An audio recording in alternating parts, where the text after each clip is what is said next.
When the man who destroyed you walks back into your life on Christmas Eve, you have two choices: run or finally demand the truth. Mira Halden thought she'd buried her past 10 years ago, until Damon Varga, the ex-husband who crushed her heart with calculated cruelty, steps into a candlelit winter service like a ghost with unfinished business. He doesn't come with apologies. He comes with secrets that could shatter everything she's rebuilt. And when she reveals the daughter he never knew existed, the stakes become impossible to ignore. Follow this story to the end, hit that like button, and comment your city so I can see how far this story reaches. The first snowfall of December always felt like forgiveness to Mira Halden, soft, quiet, erasing the hard edges of the world. She stood at her classroom window, watching fat flakes drift past the glass while 23 second graders shrieked their way through the final minutes before winter break. Tomorrow was Christmas Eve. Tomorrow she could breathe. "Miss Halden, can we sing Jingle Bells one more time?" Sophie Turner bounced on her toes, gap-toothed grin splitting her face. Mira smiled, the kind that came easier these days. "Pack up first, then we'll sing it on our way to the buses." The chaos of small bodies grabbing backpacks and art projects filled the room with beautiful, ordinary noise. This was her life now, steady, predictable, safe.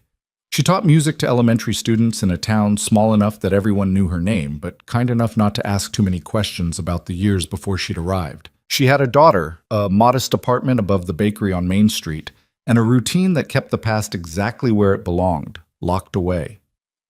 By 4 o'clock, the school had emptied. Mira locked her classroom, pulled her coat tight against the cold, and walked the 3 blocks to Lena's after-school program.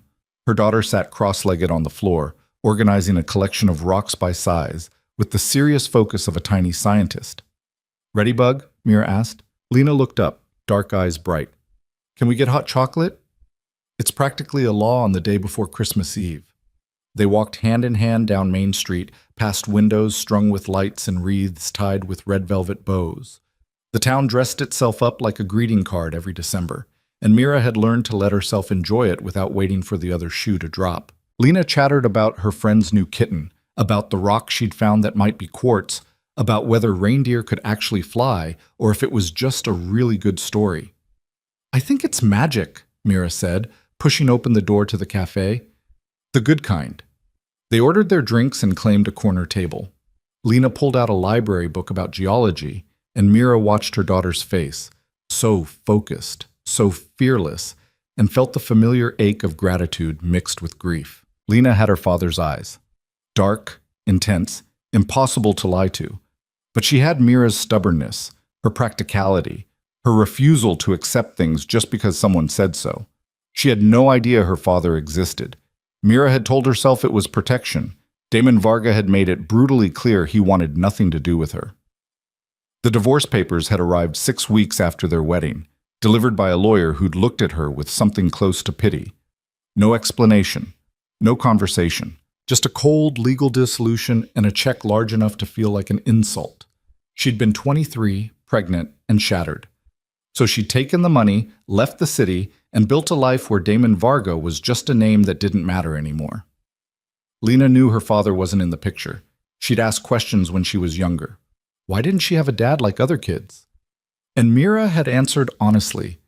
Sometimes people aren't ready to be parents, and that's not the child's fault. Lena had accepted it with the same pragmatism she applied to everything else. But lately, the questions had shifted. Lena was 9 now, old enough to notice gaps, to wonder about genetics and medical history, and whether she had grandparents somewhere. Mira had promised to tell her more when she was ready. She just hadn't expected ready to arrive so soon. "Mom?" Lena looked up from her book. "Are we going to the concert tonight?" Mira blinked. "What concert?" "The one at the music hall. There's a poster by the library. It said Christmas Eve, Eve." Lena grinned at the phrase. Free admission. The old stone music hall had been Mira's sanctuary when she first moved to town, a place to sit in the dark and let someone else's music fill the spaces she couldn't. She hadn't been in months. Too busy, too settled, too afraid, maybe, of what it might stir up. "We could go," she said slowly. "If you want." "I want." Lena's certainty was absolute. So that evening, after dinner and a battle over whether Lena needed to wear the itchy holiday sweater her grandmother had sent, they walked through fresh snow to the music hall. The building stood at the edge of town, all weathered stone and tall windows, lit from within like a lantern. People streamed through the doors, shaking snow from their coats, voices hushed in that particular way crowds get before music begins. Inside, the hall smelled like old wood and candle wax. Rows of chairs faced a small stage where a string quartet was setting up. Mira guided Lena to seats near the back, close enough to hear, far enough to slip out if Lena got restless. The lights dimmed. The first violinist lifted her bow, and then the doors opened. Cold air rushed in, sharp and sudden. Heads turned. Mira glanced back, irritated at the disruption, and her heart stopped. Damon Varga stood in the doorway. 10 years had carved him into someone harder, leaner. His dark hair was shorter, threaded with silver at the temples. A scar cut through his left eyebrow, pale against tanned skin. He wore a black coat over dark jeans, snow melting on his shoulders, and his eyes, those impossible dark eyes, swept the room with the watchful intensity of a man used to cataloging exits. They landed on Mira. The world narrowed. The quartet began to play, but she couldn't hear it, couldn't breathe, couldn't move. Damon's expression shifted. Recognition, something that might have been pain, then careful blankness. He walked down the aisle with measured steps, and Mira's body screamed at her to run, to grab Lena and disappear before he stopped at their row. "May I?" His voice was rougher than she remembered, scraped raw by years she knew nothing about. Lena looked up at him with curious eyes. Mira's hand tightened on her daughter's shoulder. "The row's full," she said, the lie obvious in the empty seats beside them. Damon's jaw tightened. "Mira." Her name in his mouth felt like a wound reopening. "You need to leave." "I will. After." He didn't move, didn't push, just stood there, waiting, and Mira realized with creeping horror that he wasn't going to make a scene. He was going to wait her out, and everyone around them was starting to notice the tension crackling between them. "Fine." She bit the word off. "Sit." He took the seat on her other side, leaving space between them. Lena had already lost interest, her attention back on the musicians. The quartet played Vivaldi, then Bach, pieces that had once meant something to Mira, and now just felt like torture because Damon Varga was sitting 3 feet away, and she couldn't think, couldn't plan, couldn't do anything but survive each measure until the music finally, mercifully ended. Applause filled the hall. People stood, gathering coats and children. Mira grabbed Lena's hand. "We're leaving." "But Mom." "Now." She pushed into the aisle, pulling Lena with her. Damon followed. She knew he would. She made it to the doors, out into the snow and the cold shock of night air, before his hand caught her elbow. "Don't touch me." She spun, putting herself between him and Lena. "Don't you dare." Lena's eyes went wide. Mira never used that tone, never lost control. Damon let go immediately, hands rising in surrender. 5 minutes. That's all I'm asking. You don't get to ask me for anything. I know. You don't get to show up after 10 years. I know. Like you have any right. Mira. He said her name quietly, and something in his voice made her stop. Please. 5 minutes. Then I'll leave if you want me to. She should say no. She should take Lena and walk away and never look back, but fury was rising in her chest, hot and vicious. And maybe she wanted those 5 minutes too. Maybe she wanted to finally tell him exactly what he'd done to her. Lena, she looked down at her daughter. Go wait by that bench. Stay where I can see you. Mom, who is it now, Bug? Lena's face shuddered, hurt, confused, but she walked to the bench and sat, small and uncertain in the snow. Mira watched until she was settled, then turned back to Damon. Talk. He looked older up close. Tired. The scar wasn't the only mark on him. There was another along his jaw, faint but visible, and his knuckles were scarred like he'd spent years hitting things harder than him. He looked like a man who'd been through a war. I'm sorry, he said. She laughed, bitter and sharp. That's what you came to say? After a decade? No, I came to tell you the truth. He glanced at Lena, then back to Mira. The divorce, the way I ended things, it wasn't real. It felt pretty real when your lawyer handed me papers and told me you never wanted to see me again. I know. That's what I needed you to believe. He exhaled, breath fogging in the cold. I needed everyone to believe it. Why? The question came out hard. Because they were going to kill you. The words hit like a punch. Mira stared at him, anger faltering into confusion. What? Damon's hands curled into fists at his sides. I told you my family was complicated. I didn't tell you they were dangerous. I thought I could keep you separate from that world, but I was wrong. 2 weeks after we got married, people I grew up with, people who worked for my father, they approached me. They wanted me to take over operations I'd been trying to get away from my whole life. I said no. So they threatened me. Mira's voice came out flat. They didn't threaten. They gave me proof they'd been watching you, photos of you leaving work, receipts from the cafe you liked. They knew your schedule, your friends, where you parked your car. His voice cracked. They told me I could play by their rules, or they'd make sure you suffered for my disobedience. Slowly, Mira's legs felt weak. You could have told me and put you in more danger. They had eyes everywhere. If I'd tried to warn you, if I'd tried to run with you, they would have known. The only way to keep you safe was to make you irrelevant, to make them believe you meant nothing to me. He looked at her with devastation in his eyes. So I broke you. I made it public and ugly and cruel enough that no one would question it. I made sure you'd hate me so much you'd never try to find me. And then I left. Where did you go? Everywhere? Nowhere. I spent 3 years just staying ahead of them, making sure they believed I'd cut all ties. Then I started working with federal investigators. Gave them everything I knew about my father's network, about the people who'd threatened you. It took 4 more years to bring most of them down. He gestured to his scars. They didn't go quietly. Mira's mind spun. Why now? Why come back? Because the last of them went to prison 6 months ago.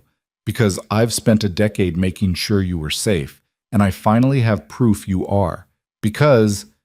He stopped, looking past her to where Lena sat on the bench, kicking snow with her boots. Because I heard you were here. I didn't know about her. The bottom dropped out of Mira's stomach. How old is she? Damon's voice was barely a whisper.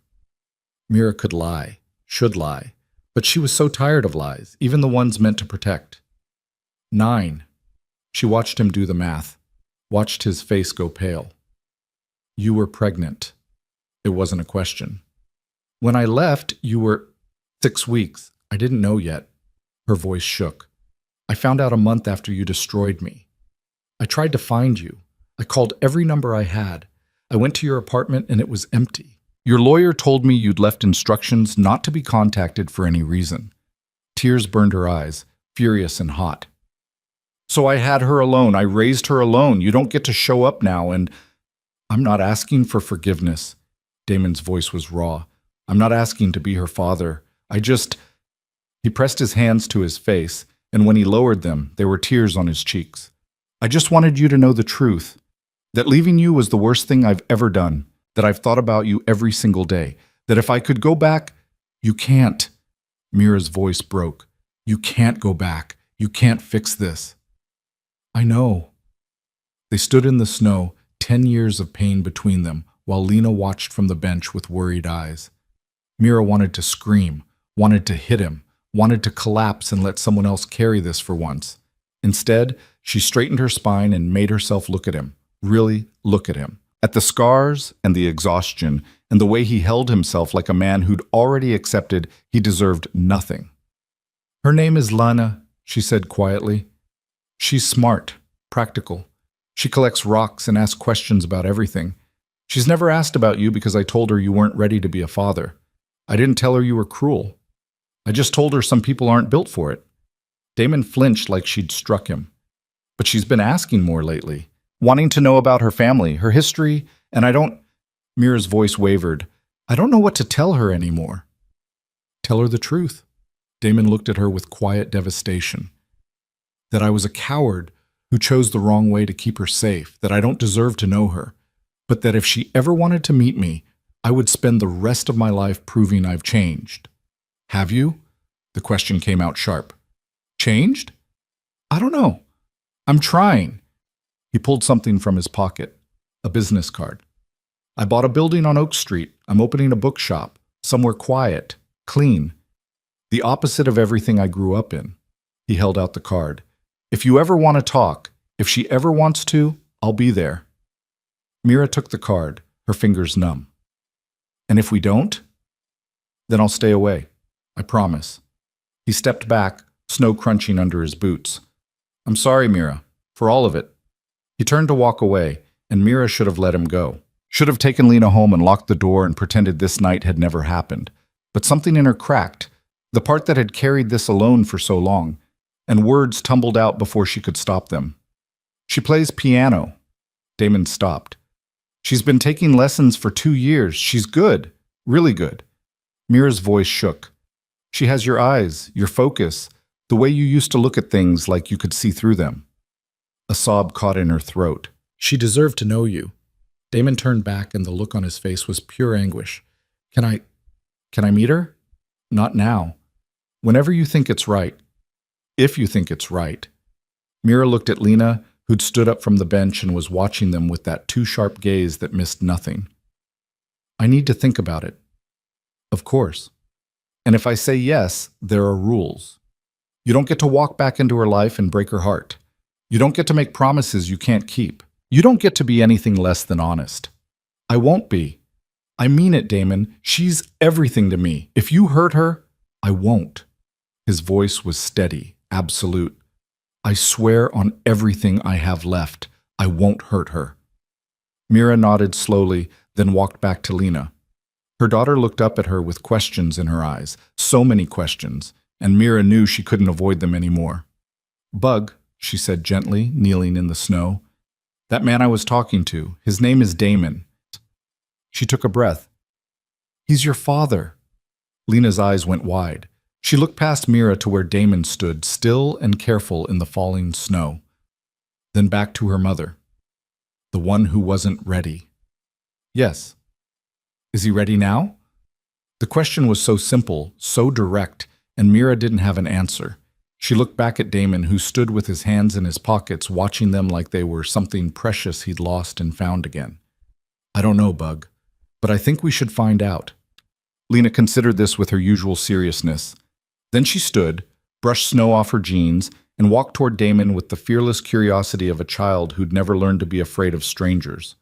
Mira's heart hammered as she watched them face each other, this man who'd shattered her, and this girl who'd put her back together. Hi, Lena said. I'm Lena Halden. Do you actually want to meet me, or are you going to leave again? Damon crouched down to her level, and when he spoke, his voice was thick with emotion. I want to meet you more than anything in the world, and I promise I won't leave unless you tell me to. Lena studied him with those dark, unblinking eyes. You have a scar. How did you get it? I made some bad choices and had to fix them. It took a long time. Did you fix them? Most of them. I'm still working on the rest. Lena nodded slowly. Mom says people make mistakes. She says what matters is if you try to be better.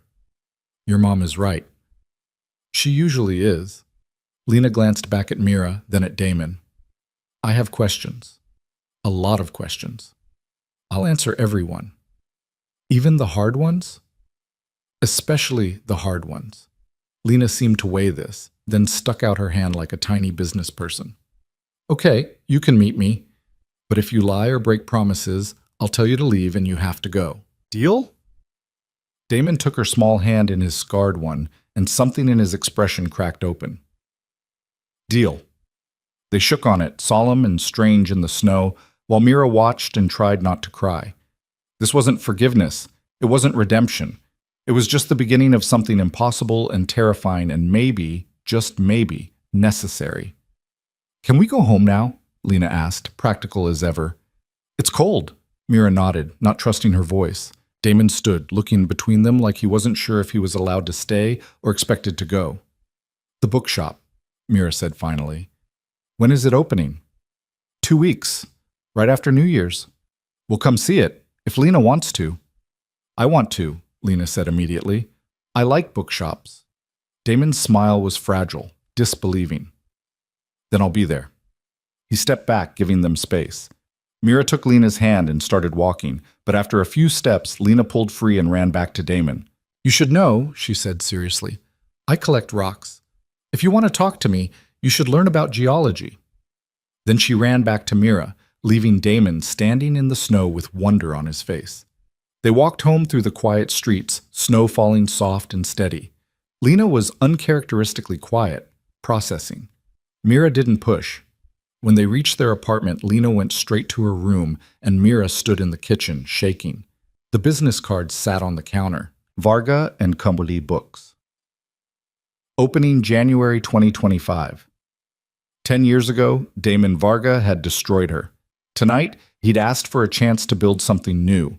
And somehow, impossibly, Mira had said yes.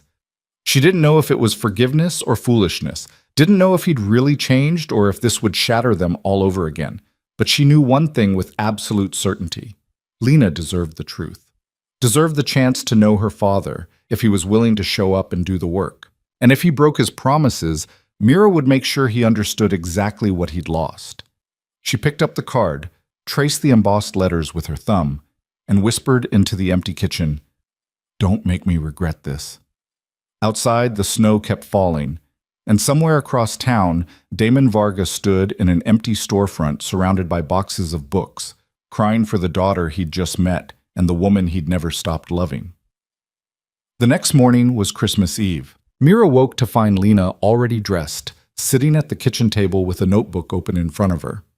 "What are you doing, Bug?" "Making a list of questions for Damon." Lena looked up, pencil poised. "Mom, did he really not know about me?" Mira poured coffee, choosing her words carefully. "No, he didn't know." "Why didn't you tell him?" "Because he left in a way that made it very clear he didn't want to be found. I tried, but I couldn't reach him. So I made the choice to raise you on my own." "Are you mad that he's back?" Mira sat down across from her daughter. "I don't know what I am yet. Confused, angry, scared." "Of what?" "That he'll hurt you, that he'll make promises and not keep them." Lena nodded seriously. "That's why I made him shake on it. Handshakes are binding." "Very binding," Mira agreed, fighting a smile. "Do I have to call him Dad?" "No, you call him whatever feels right to you." Lena added another question to her list, then looked up. "Do you still love him?" The question hit like a blow. Mira set down her coffee cup carefully. "I loved who he was 10 years ago. I don't know who he is now." "But you're going to find out?" "We're going to find out, together, if that's what you want." Lena considered this, then nodded.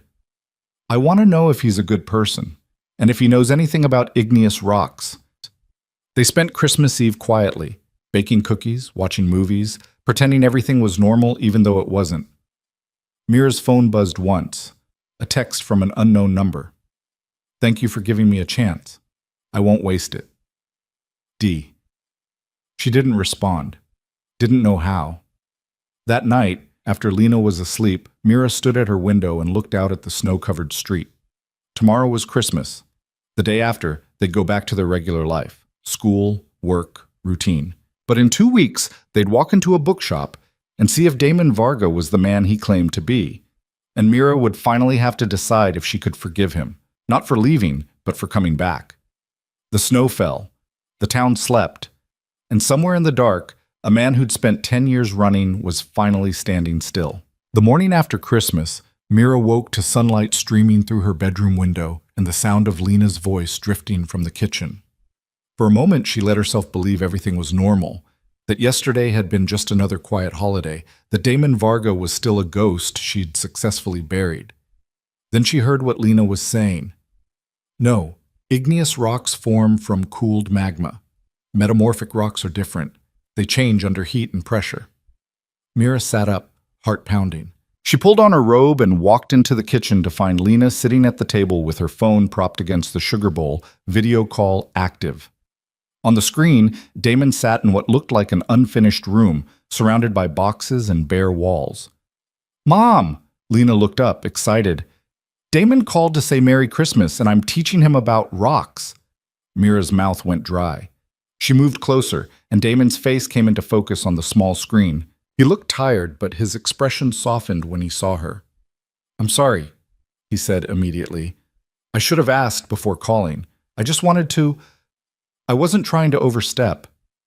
It's fine. The words came out stiff. Lena, why don't you let me talk to Damon for a minute? Lena's face fell, but she handed over the phone and retreated to her room with exaggerated stomping that said exactly what she thought of being dismissed. Mira waited until she heard the bedroom door close, then looked at the screen. I meant what I said. There are rules. I know, I should have texted first. Damon ran a hand through his hair. I'm learning as I go here. I don't know how to do this. Neither do I. Mira sat down, wrapping her hands around the phone. But calling her directly without asking me first, that's not okay. You're right. I'm sorry. He paused. Can I ask what the rules are, so I don't keep screwing up? Mira hadn't slept much the night before, but she'd made lists, boundaries, safety measures, things that would protect Lena if this went wrong.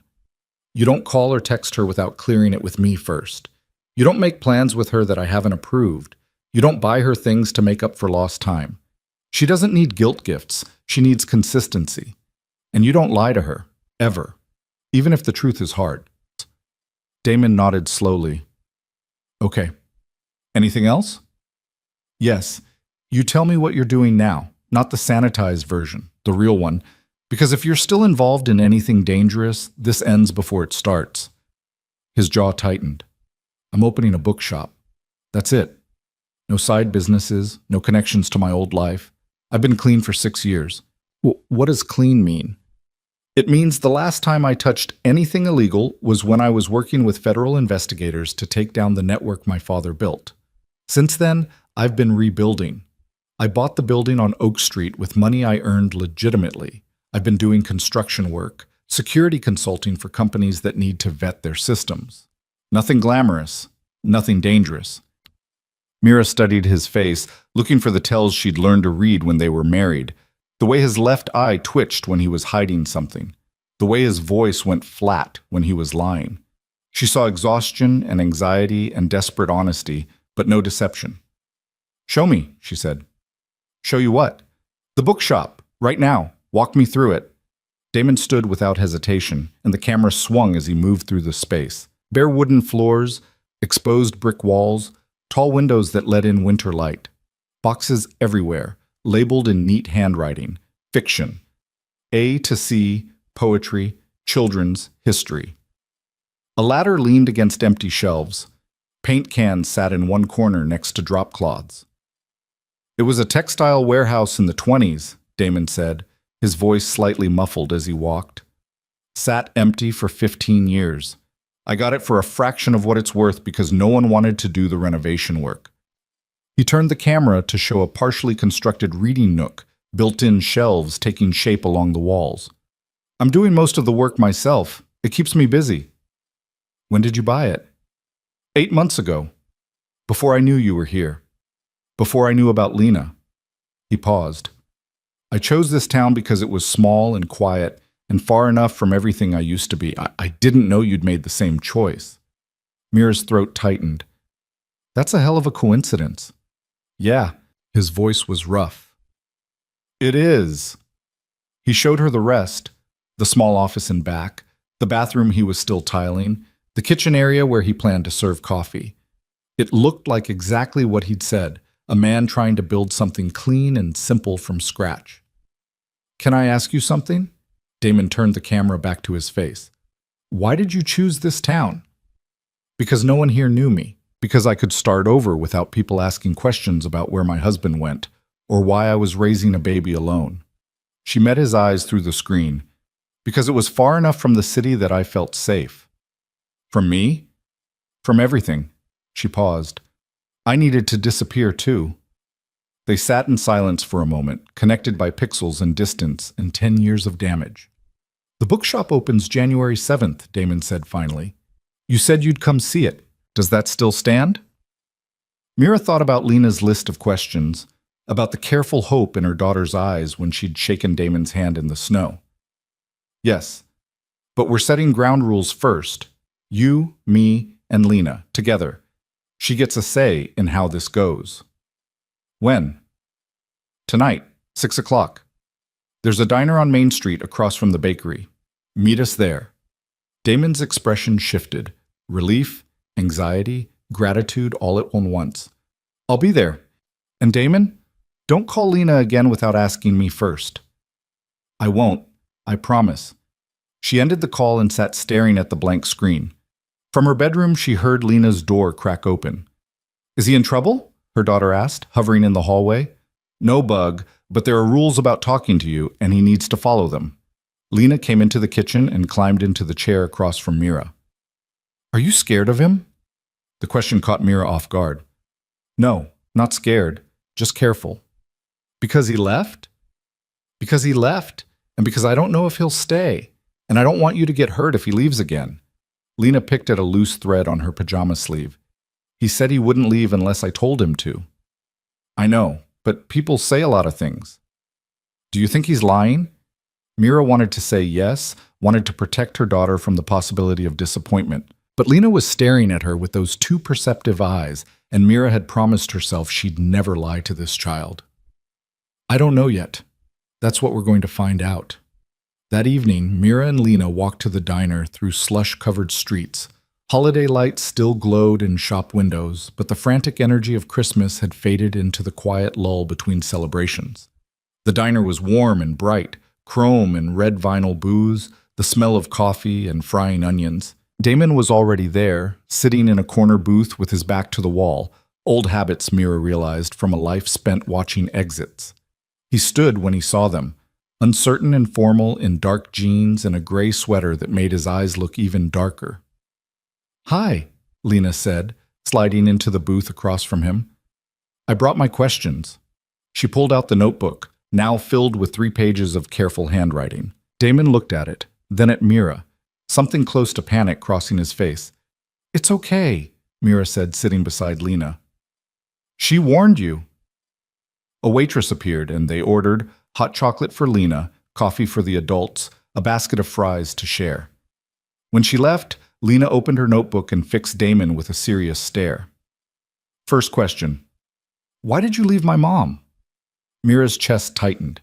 She'd expected Lena to start with easier questions, favorite colors, hobbies, safe territory, but her daughter had never been one to waste time. Damon didn't look away from Lena's gaze. I left because bad people were threatening to hurt her, and I thought the only way to keep her safe was to make them believe she didn't matter to me. I was wrong. I should have found another way. What bad people? People who worked for my father.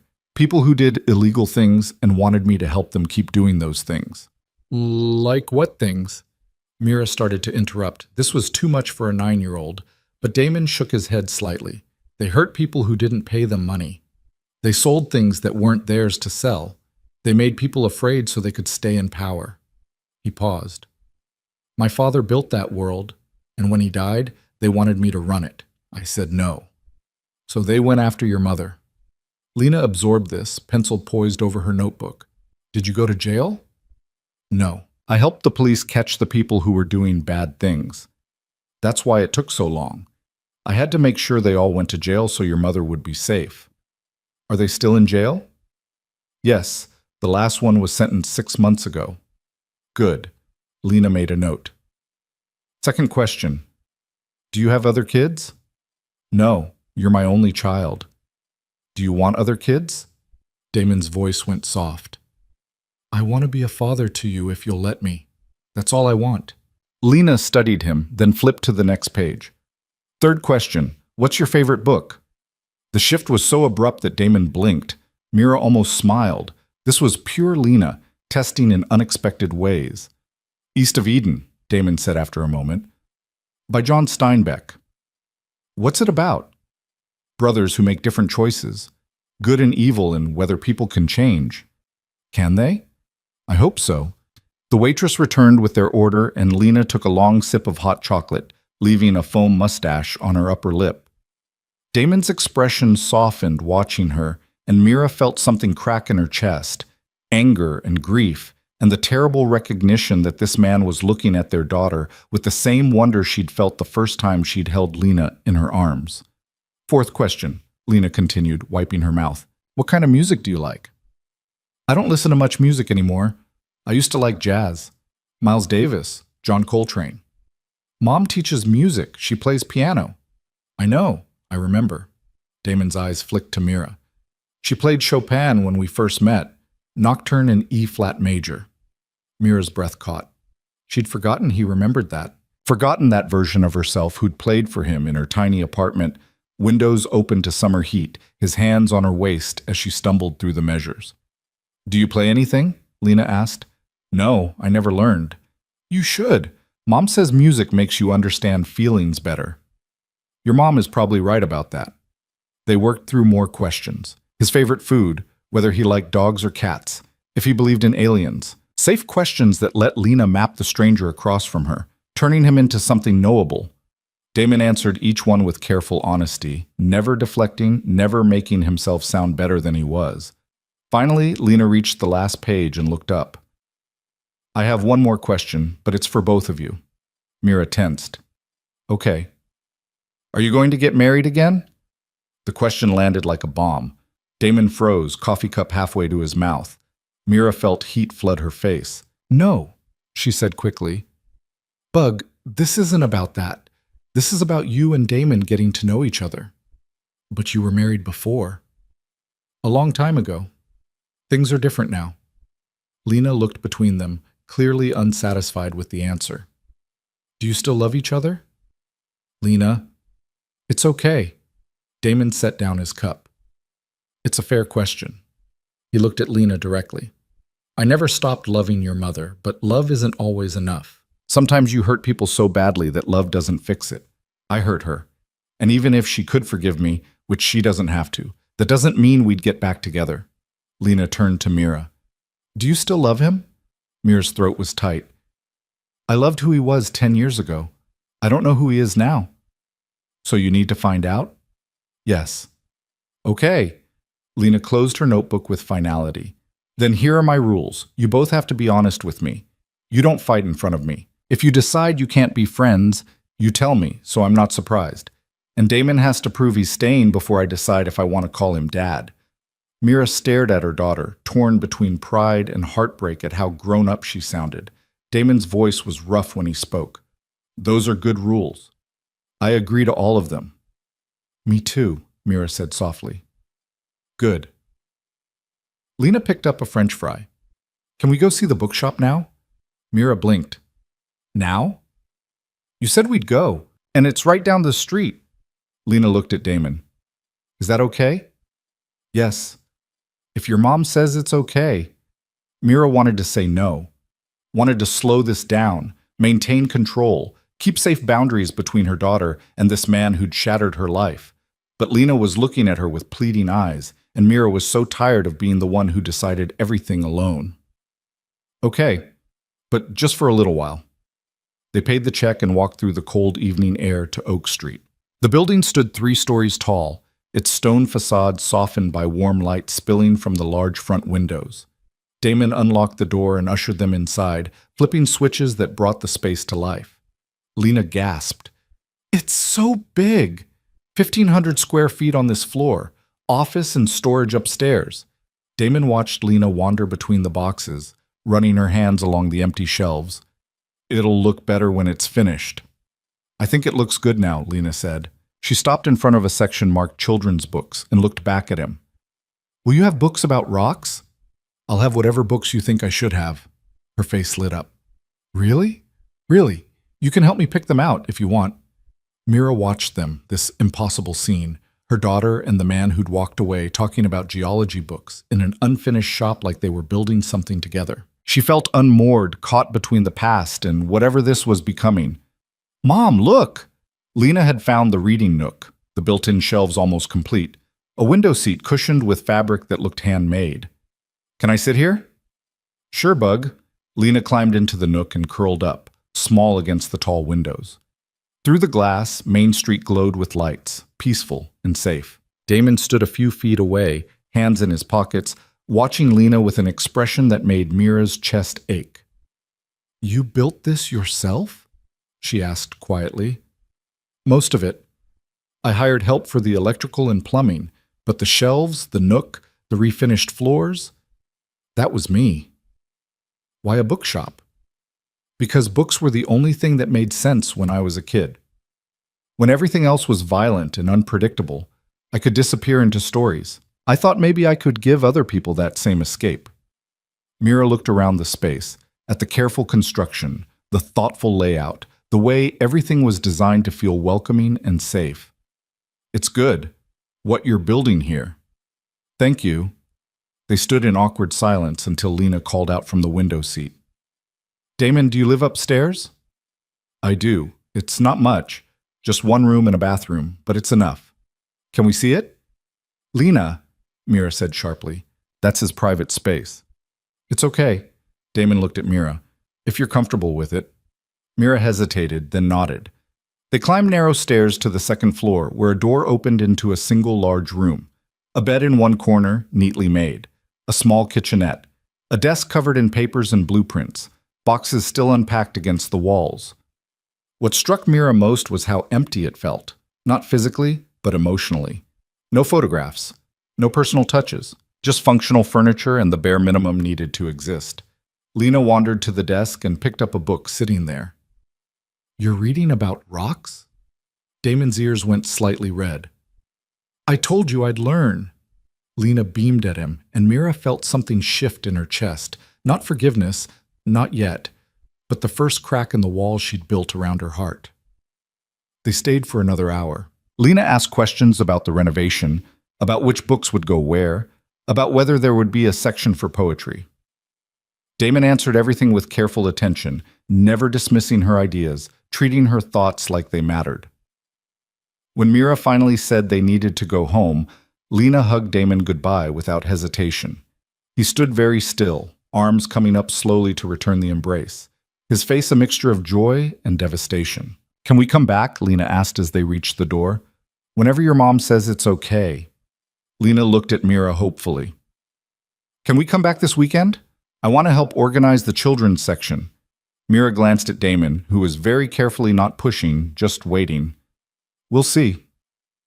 Outside, Lena chattered the whole way home about the bookshop, about the books she wanted Damon to stock, about how cool it would be to have a reading nook like that in their apartment. Mira listened with half her attention, the other half still back in that sparse upstairs room, thinking about a man who'd spent 10 years running and had finally stopped in the same town where she'd built her life. That night, after Lena was asleep, Mira sat at her kitchen table with a glass of wine and Damon's business card. Her phone buzzed. Thank you for tonight, for letting me meet her properly, for giving me a chance. D. She stared at the message for a long time before responding. She likes you, but liking isn't enough. You have to show up. Every time. No excuses. I will. I promise.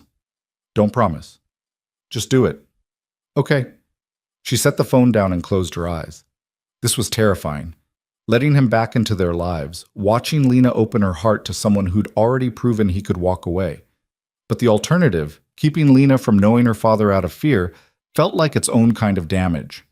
The weekend came. Saturday morning, Lena woke up early and announced she wanted to go to the bookshop. Mira made her wait until after breakfast, until a reasonable hour, until she'd called Damon to make sure he was actually there and prepared for company. We'll be there in 20 minutes, she said when he answered. I'll be ready.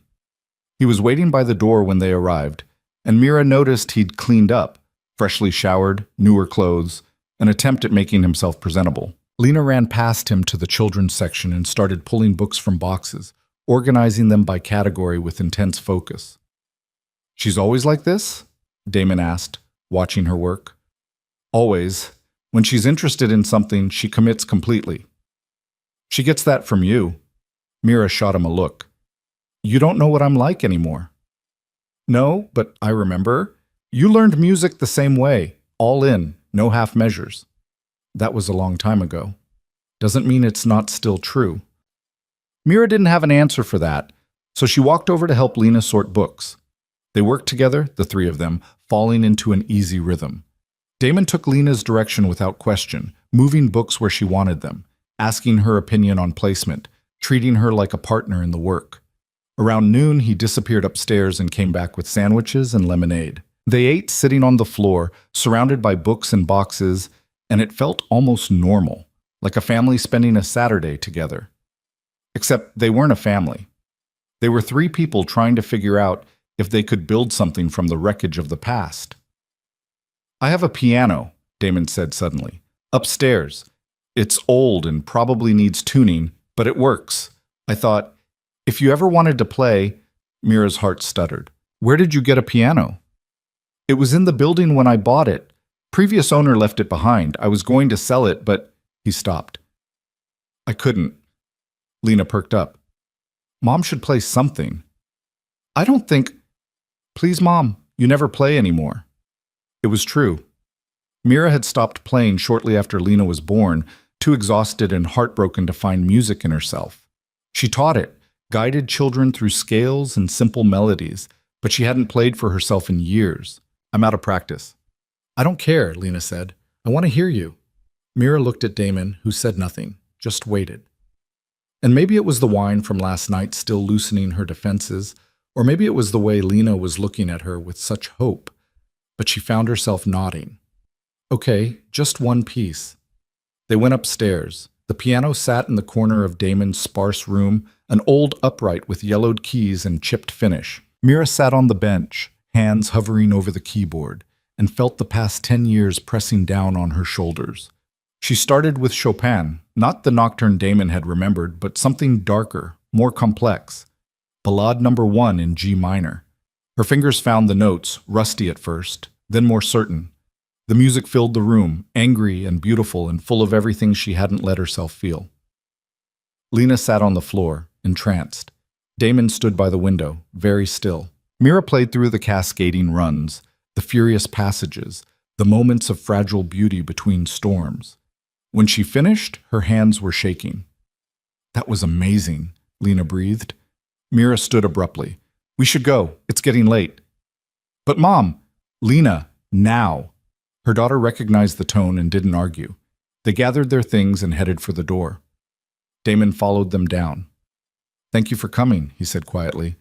"For helping with the books. For playing."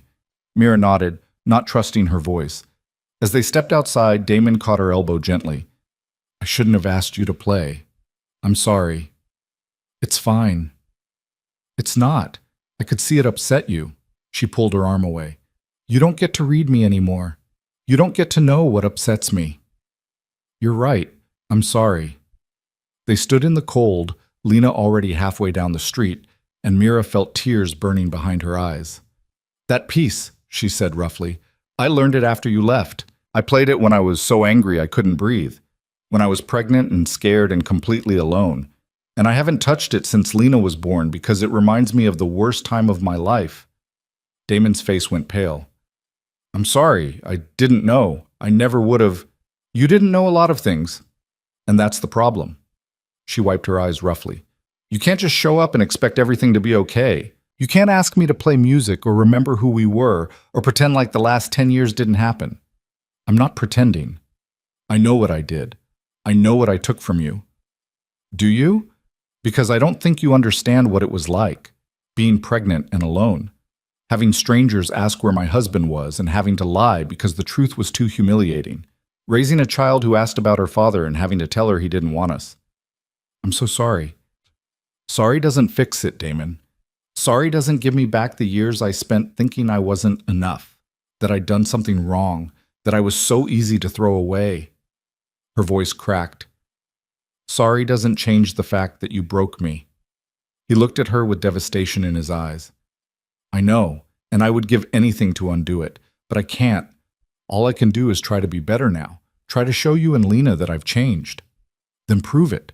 Stop asking me to remember the past. Stop trying to rebuild what we had. Focus on being a father to Lena. That's all I need from you." "Okay." His voice was barely a whisper. "Okay." Mira turned and walked away, leaving him standing in the snow.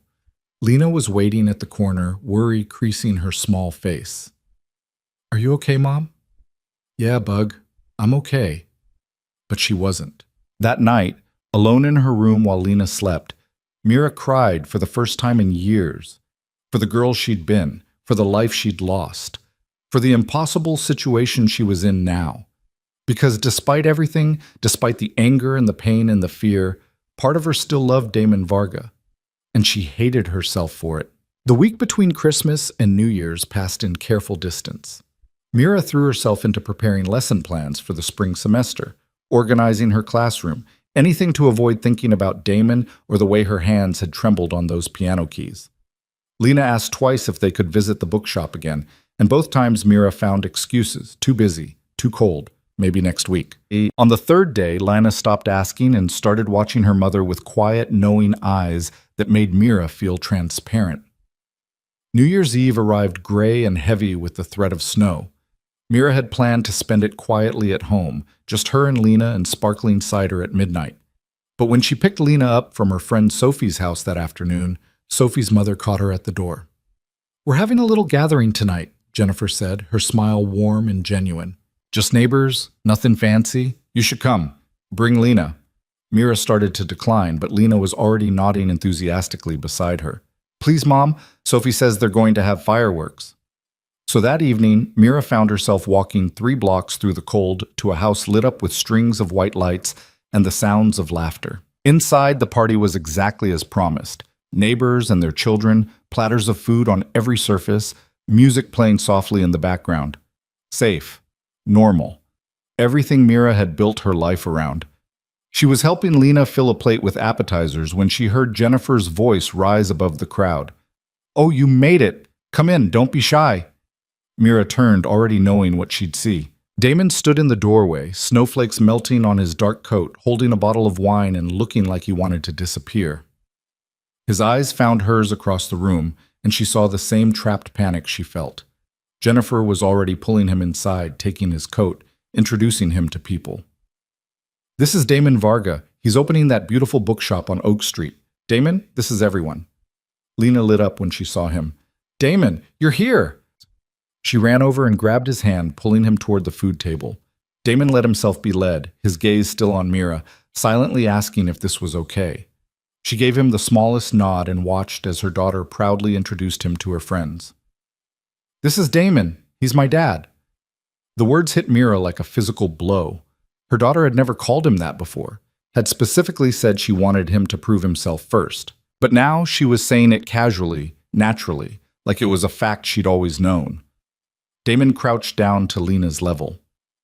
"You don't have to call me that if you're not ready." "I know, but I decided I am." Lena looked at him seriously. "You showed up every time you said you would. That counts."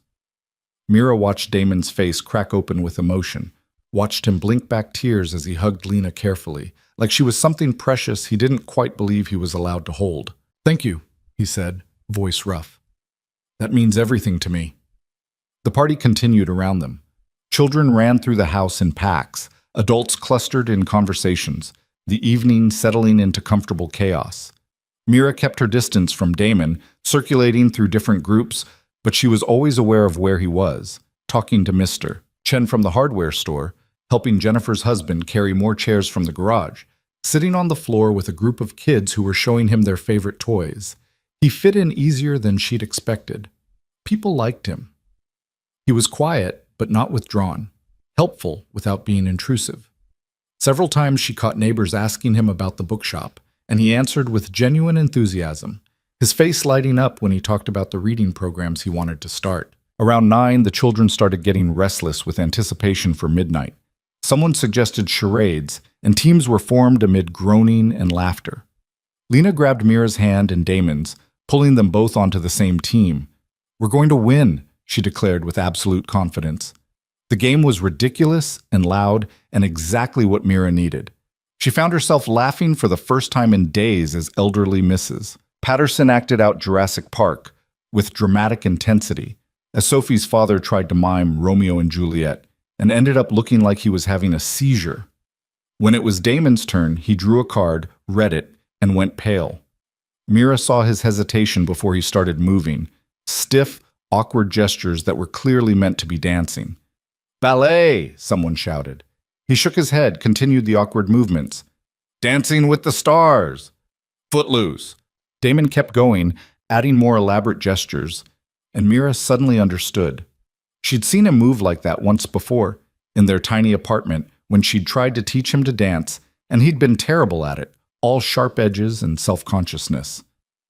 "Dirty dancing," she said quietly. Damon stopped, met her eyes, nodded. Their team erupted in cheers, but Mira barely heard them. She was too busy remembering the night he'd referenced, how they'd laughed until they couldn't breathe, how he'd finally given up and just held her close, swaying to music only they could hear. The moment stretched between them, heavy with memory, until Lena tugged on Mira's sleeve. "Mom, it's your turn." Mira drew her card. "The piano." She sat on an invisible bench and mimed playing, and her team guessed it in 10 seconds. Easy, safe. Nothing like the minefield of Damon's turn. The game continued until nearly 11, when Jennifer announced it was time to bundle up for the fireworks. Everyone pulled on coats and hats and filed into the backyard, where someone had set up chairs and blankets. Children claimed the best viewing spots, while adults poured hot cider and coffee from thermoses. Mira found a place near the back, but Lena had other ideas. She positioned herself between Mira and Damon on a blanket, creating a unit whether Mira wanted it or not. The cold seeped through the blanket into Mira's jeans, and she wrapped her arms around herself. Without a word, Damon shrugged off his scarf and held it out to her. "I'm fine," she said. "You're shivering." "I said I'm fine." He withdrew the scarf, and they sat in tense silence while around them, neighbors laughed and talked, counting down the minutes to midnight. Lena leaned against Mira's side, and Mira wrapped an arm around her daughter, grateful for the warmth and the distraction. At 11:55, someone started the countdown. Voices joined in, children shrieking with excitement. Mira closed her eyes and thought about the year that was ending, about Christmas Eve in the music hall, about Damon walking back into her life, about every careful decision she'd made since. 10, 9, 8. She opened her eyes and found Damon watching her. Not the fireworks, not the celebration. Her. 3, 2, 1. Happy New Year. The sky exploded with color. Gold and silver and cascading stars, reflected in the snow and in the faces turned upward. Lena squealed with delight, pointing at each burst. Around them, people hugged and kissed and shouted well wishes. Damon didn't move. Neither did Mira. They just sat there on opposite sides of their daughter, watching light bloom and fade against the winter sky. When the show ended and people started gathering their things, Lena yawned hugely. "Can Damon walk home with us?" she asked. "We're only 3 blocks away, Bug. We don't need—" "I'd like to," Damon said quietly, "if that's okay." Mira wanted to say no, wanted to maintain the boundaries she'd barely managed to keep all evening. But Lena was looking at her with pleading eyes, and she was tired of always being the one who said no. "Fine, but just to our door." They said their goodbyes and walked through quiet streets, most of the town already inside or heading home. Lena held both their hands, swinging between them like a bridge, chattering about the fireworks and the party and how Mrs. Patterson was definitely the best at charades. At their building, Lena hugged Damon goodnight and ran upstairs, leaving Mira and Damon standing in the cold.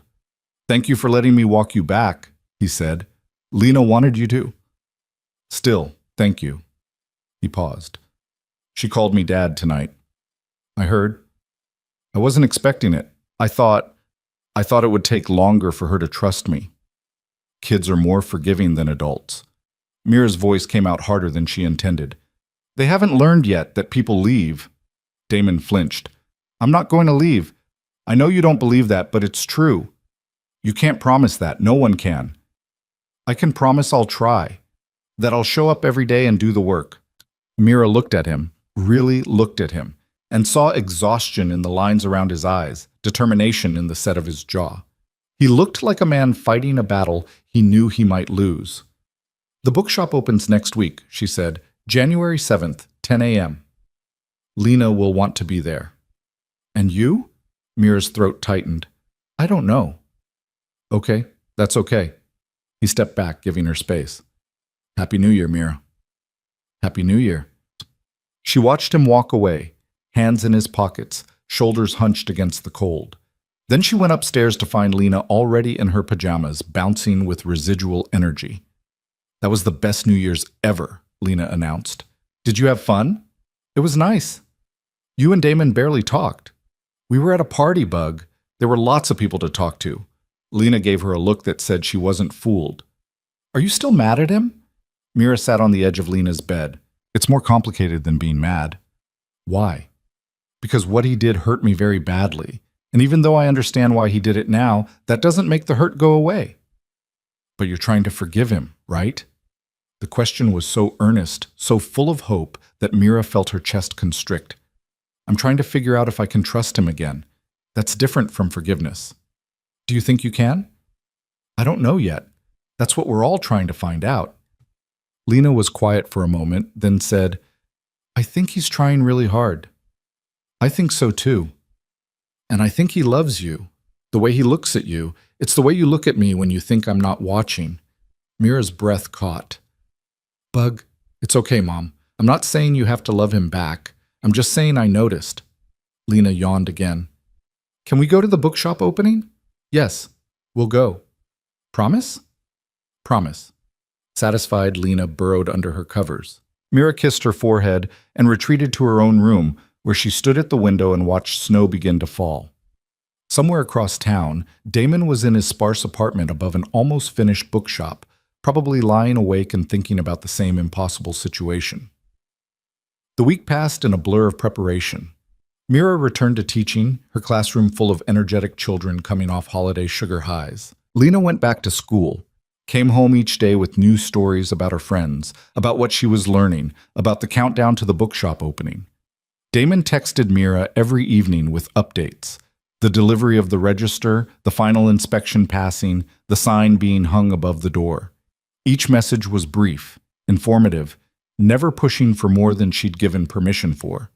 She responded with single words of acknowledgement, maintaining the careful distance she needed. On January 6th, the day before the opening, Lena came home from school with an announcement. I want to make something for Damon, for good luck. Like what? I don't know. What do people give for good luck? They spent the evening crafting a card, Lena carefully drawing a bookshop on the front with colorful spines filling the shelves. Inside, she wrote in her neat handwriting, Congratulations on your new beginning. Love, Lena. Should I put "and Mom?" she asked. Mira hesitated, then nodded. Sure, Bug. That night, after Lena was asleep, Mira's phone buzzed. Tomorrow's the day. I know you promised Lena you'd come, but I want you to know. If it's too hard, if you need space, I understand. I don't want you to feel obligated. D. She stared at the message for a long time before responding. We'll be there. Lena made you something. She didn't have to do that. She wanted to. Thank you for letting her be part of this. Mira didn't respond to that. She turned off her phone and tried to sleep, but her mind kept circling back to tomorrow, to walking into that bookshop and seeing what Damon had built, to watching her daughter celebrate a father she was still learning to know. Morning came cold and bright. Lena was up before her alarm, already dressed and vibrating with excitement. Can we go early? I want to see it before everyone else gets there. The opening is at 10, Bug. That's when we'll go. But Mom, Lena, 10 o'clock. Her daughter pouted, but didn't argue further.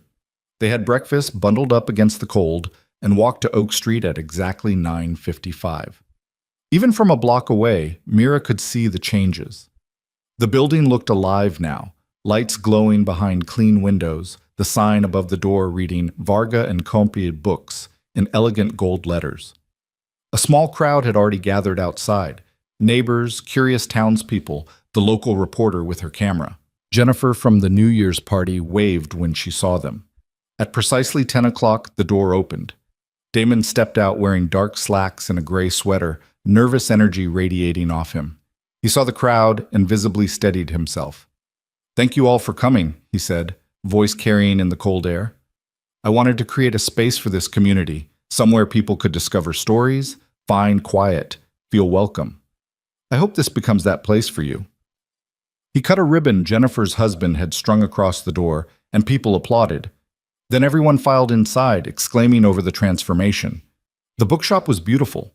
Natural light poured through the tall windows, illuminating shelves organized by careful categories. The reading nook Lena had discovered weeks ago was now complete, stocked with cushions and throws. A small cafe area occupied one corner, the scent of fresh coffee filling the air. Soft music played from hidden speakers. Jazz, Mira noticed, the kind Damon had mentioned liking. Lena ran straight to the children's section and gasped. The books she'd helped organize were perfectly displayed, and on a small table sat a collection of geology guides with a handwritten sign, Lena's Recommendations. "Mom, look!" She grabbed Mira's hand and pulled her over. "He did this for me." Damon appeared beside them. "You said I should have books about rocks, so I got the best ones I could find." Lena threw her arms around him. "This is perfect, thank you." He hugged her back, and when he straightened, his eyes met Mira's over their daughter's head. She saw gratitude there, and fear, and desperate hope. "It looks good," Mira said quietly. "What you've done here." "Thank you. That means a lot." People swarmed around them, asking questions, browsing shelves, claiming seats in the reading nook. Damon moved through the crowd with quiet confidence, answering questions about inventory, about his plans for reading groups and author events, about the coffee bar that would officially open next week. Mira found herself drifting through the shop, taking in details. The poetry section was extensive, thoughtfully curated. The local history shelf featured books about the town and surrounding area. The mysteries were organized alphabetically, the romances by subgenre. Everything showed care, attention, genuine love for books, and the people who read them. She ended up in a quiet corner near the back where a small shelf held music books, theory guides, composer biographies, sheet music collections. Her fingers traced the spines until they landed on a book of Chopin's complete works. "I wasn't sure if you'd want that section," Damon's voice came from behind her. "But I hoped maybe someday—" "Someday what?" She turned to face him. "Someday you might play again. Not because I asked, because you wanted to." "I played for years, Damon. At home after you left, it was the only thing that made sense when nothing else did. I meant play for joy, not pain." The distinction hit her harder than she expected. "I don't know if I remember how to do that." "Maybe you could learn again." He paused. "The piano upstairs. I had it tuned. Professional came last week. If you ever wanted to use it, you could. No strings attached. Just an offer." Before Mira could respond, Lena appeared with the card she'd made. "I almost forgot. This is for you." Damon took it carefully, read the message, and his composure cracked. Tears slipped down his cheeks as he pulled Lena into another hug. "Thank you, sweetheart. I'm going to keep this forever." "You're crying," Lena observed. "Happy tears. Because this is the best gift anyone's ever given me." They stayed for 2 more hours, watching as the shop filled and emptied and filled again. Mr. Chen bought 3 mystery novels. Mrs. Patterson spent 20 minutes in the poetry section before emerging with an armful of books. Sophie and her family came through, and Sophie dragged Lena off to explore while the adults talked. Jennifer cornered Mira near the coffee bar. "He seems wonderful, and the way he looks at you—" "Don't," Mira said quickly. "I'm just saying it's obvious he adores you. And Lena is so happy." "It's complicated." "The best things usually are." Jennifer squeezed her arm and moved away, leaving Mira alone with her coffee and her tangled thoughts. By 1 o'clock, the crowd had thinned.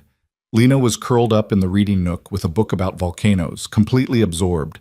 Damon was helping the last few customers at the register, explaining the loyalty program he'd set up. Mira found herself climbing the stairs to the 2nd floor without fully deciding to. The door to Damon's apartment was open, and she stepped inside. The piano stood in the corner, exactly where it had been, but different now, polished, the keys gleaming white instead of yellowed. She sat on the bench and lifted the lid. The tuning was perfect, each note clear and true. Her hands found the keys almost without thought, and she started to play. Not Chopin this time, something simpler. Eric Satie's Gymnopédie No. 1. Gentle, melancholy, honest. She didn't hear Damon come up the stairs, didn't know he was there until the piece ended, and she looked up to find him standing in the doorway. "I'm sorry," she said. "I shouldn't have come up without asking." "You can come up whenever you want. I meant what I said. The piano is yours to use." She stood, suddenly aware of how intimate this felt. The 2 of them alone in his space, the piano between them like a confession. "Why did you tune it?" she asked. "You don't play." "Because you do. Because I wanted there to be music here." He stepped into the room. "Because I've spent 10 years in silence, and I thought maybe, if you ever wanted to, this could be a place where you found sound again." "You can't do this," Mira whispered. "Do what?" "Say things like that." Offer me things I didn't ask for. Try to give me back what you took. I'm not trying to give it back. I know I can't. I'm just... He ran a hand through his hair, frustrated. I'm trying to build something new, something better. And if that includes a space where you feel safe enough to play, then that's what I want to build. Why? The word came out raw. Why does it matter to you if I play or not? Because music was who you were. It was the first thing I loved about you, the way you'd lose yourself in it, the way nothing else existed when you were playing. And I took that from you. I made it painful. So if I can give you back even a fraction of that joy, I will. Mira's eyes burned with tears she refused to let fall. You can't fix this with a piano, Damon. You can't fix any of it. I know, but I can try to create spaces where healing is possible. Even if you never forgive me, even if we never... He stopped. Even if all I ever am to you is Lena's father, I still want you to have this. The tears spilled over despite her best efforts. Damon took a step forward, then stopped himself, hands clenching at his sides. Is it okay if I... No, she said, wiping her eyes roughly. You can't hug me. You can't comfort me. You lost that right. Okay, I'm sorry. They stood in his empty apartment with a piano between them and 10 years of damage neither of them knew how to repair. Below, Mira heard Lena's laugh, bright and untroubled, and it steadied her. I should go check on Lena. Of course. She walked past him to the door, then stopped. The bookshop is good, Damon. You should be proud. Thank you. And the piano. Thank you for that too, even if I don't know what to do with it yet. She left him there and went downstairs to find her daughter, who looked up from her book with a knowing smile. Did you play the piano? How did you know? I heard it. It was pretty. Ready to go home, Bug? Can we come back tomorrow? Mira looked around the bookshop, at the careful order, the warm light, the way Damon had built something clean and good from nothing. Then she looked at Lena's hopeful face. Yeah, we can come back. They left as the winter afternoon faded into evening, and Mira didn't look back to see if Damon was watching them go. But she knew he was, could feel his gaze like a weight between her shoulder blades, heavy with everything unsaid. That night, Lena fell asleep early, exhausted from the excitement. Mira poured herself a glass of wine and sat at the kitchen table with her phone, staring at the last message Damon had sent. She typed and deleted a dozen responses before finally settling on something simple. The piano sounds beautiful. Thank you for taking care of it. His response came almost immediately. It was waiting for you. Everything I have is waiting for you. Mira closed her eyes, pressed the phone to her chest, and let herself feel the full weight of what she was trying to do. She was trying to forgive a man who destroyed her, trying to build a future from the shattered pieces of the past, trying to be brave enough to let herself hope again. And she didn't know if she could do any of it. But tomorrow, she'd go back to the bookshop. She'd let Lena browse the children's section and ask Damon questions about the geology books. She'd maybe, possibly, climb those stairs again and play something on the tuned piano. And slowly, carefully, one impossible day at a time, she'd find out if broken things could truly be made whole. They did go back the next day, and the day after that. The bookshop became part of their routine in ways Mira hadn't anticipated, stopping by after school for Lena to browse new arrivals, weekend mornings spent in the reading nook while Damon worked the register, quiet afternoons when the shop was empty and Mira would find herself climbing those stairs to the piano. She didn't tell Damon when she played, would slip upstairs while he was helping customers, sit at the bench, and let her fingers remember what they'd once known. Simple pieces at first, Mozart sonatas, Bach preludes, songs that required technical precision but not emotional vulnerability. The piano responded beautifully, each note clear and resonant in the small apartment. Sometimes she'd finish and find a cup of tea waiting on the desk, still steaming. Damon never interrupted, never asked what she'd played or why, just left small gestures that said he knew she was there, that her presence mattered. January gave way to February, winter settling deep into the town's bones. School continued, steady and predictable. Lena thrived, her friendship with Sophie growing stronger, her rock collection expanding to include specimens Damon special ordered from a geology supplier. She'd started calling him Dad without hesitation, would run to hug him when they arrived at the bookshop, would text him photos of interesting stones she found. Watching them together cracked something open in Mira's chest, the easy affection, the way Lena would explain complex geological concepts while Damon listened with complete attention, the inside jokes developing between them. This was what she'd wanted for her daughter, what she'd grieved not having. But it also terrified her, because Lena was all in, heart completely open, and if Damon left, if this fell apart, her daughter would be destroyed. On Valentine's Day, Mira came downstairs from playing to find the bookshop decorated with paper hearts the local elementary school had made. Lena was at the register with Damon, carefully ringing up a customer's purchase while he supervised. "Mom," she waved, "Damon's teaching me how to use the register." "I see that." The customer, Mrs. Patterson, smiled warmly. "You have a beautiful family." Mira's stomach clenched. "Oh, we're not—" "Thank you," Damon said quietly, handing Mrs. Patterson her bag. "Have a wonderful Valentine's Day." After she left, Mira crossed to the register. "You shouldn't let people think—" "I know, I'm sorry, it's just—" He looked at Lena, who was reorganizing the bookmarks. "Sometimes I forget we're not. Well, we're not, and it's important that people understand that." "You're right. I'll be clearer next time." But he looked hurt, and Mira hated that she cared, hated that his pain still affected her. That evening, after they got home, Lena presented Mira with a handmade Valentine's card. "I made one for you and one for Damon," she said proudly. "His has books on it. Yours has music notes. They're beautiful, Bug. Do you think you'll ever give Damon a Valentine?" Mira set the card down carefully. "That's not really our relationship. But you like him, I can tell." "It's complicated." "Everything with you two is complicated." Lena flopped onto the couch with dramatic exasperation. "Why can't you just be nice to each other?" "I am nice to him." "You're polite? That's different. You smile at him like teachers smile when they're trying not to be mad. He smiles at you like it hurts." Mira sat beside her daughter, shaken by the observation. "When did you get so perceptive?" "I notice things, like how you play piano more now, and how Damon keeps books about teaching music behind the register, even though they're not for sale, and how you both look sad when you think no one's watching." "Bug, I'm not saying you have to love him again, but maybe you could be friends. Real friends, not just people who are nice because of me." Mira pulled Lena close. "I'm trying. I promise I'm trying." "I know. You're both trying really hard. Maybe that's the problem." The next morning, Mira arrived at school to find a small package on her desk. Inside was a book, The Complete Chopin Nocturnes, Professional Edition, leather-bound. A note in Damon's handwriting read, "In case you want sheet music that isn't falling apart, no expectations." D. She ran her fingers over the cover, throat tight. The edition was expensive, chosen with clear knowledge of what a serious pianist would want. He must have special ordered it.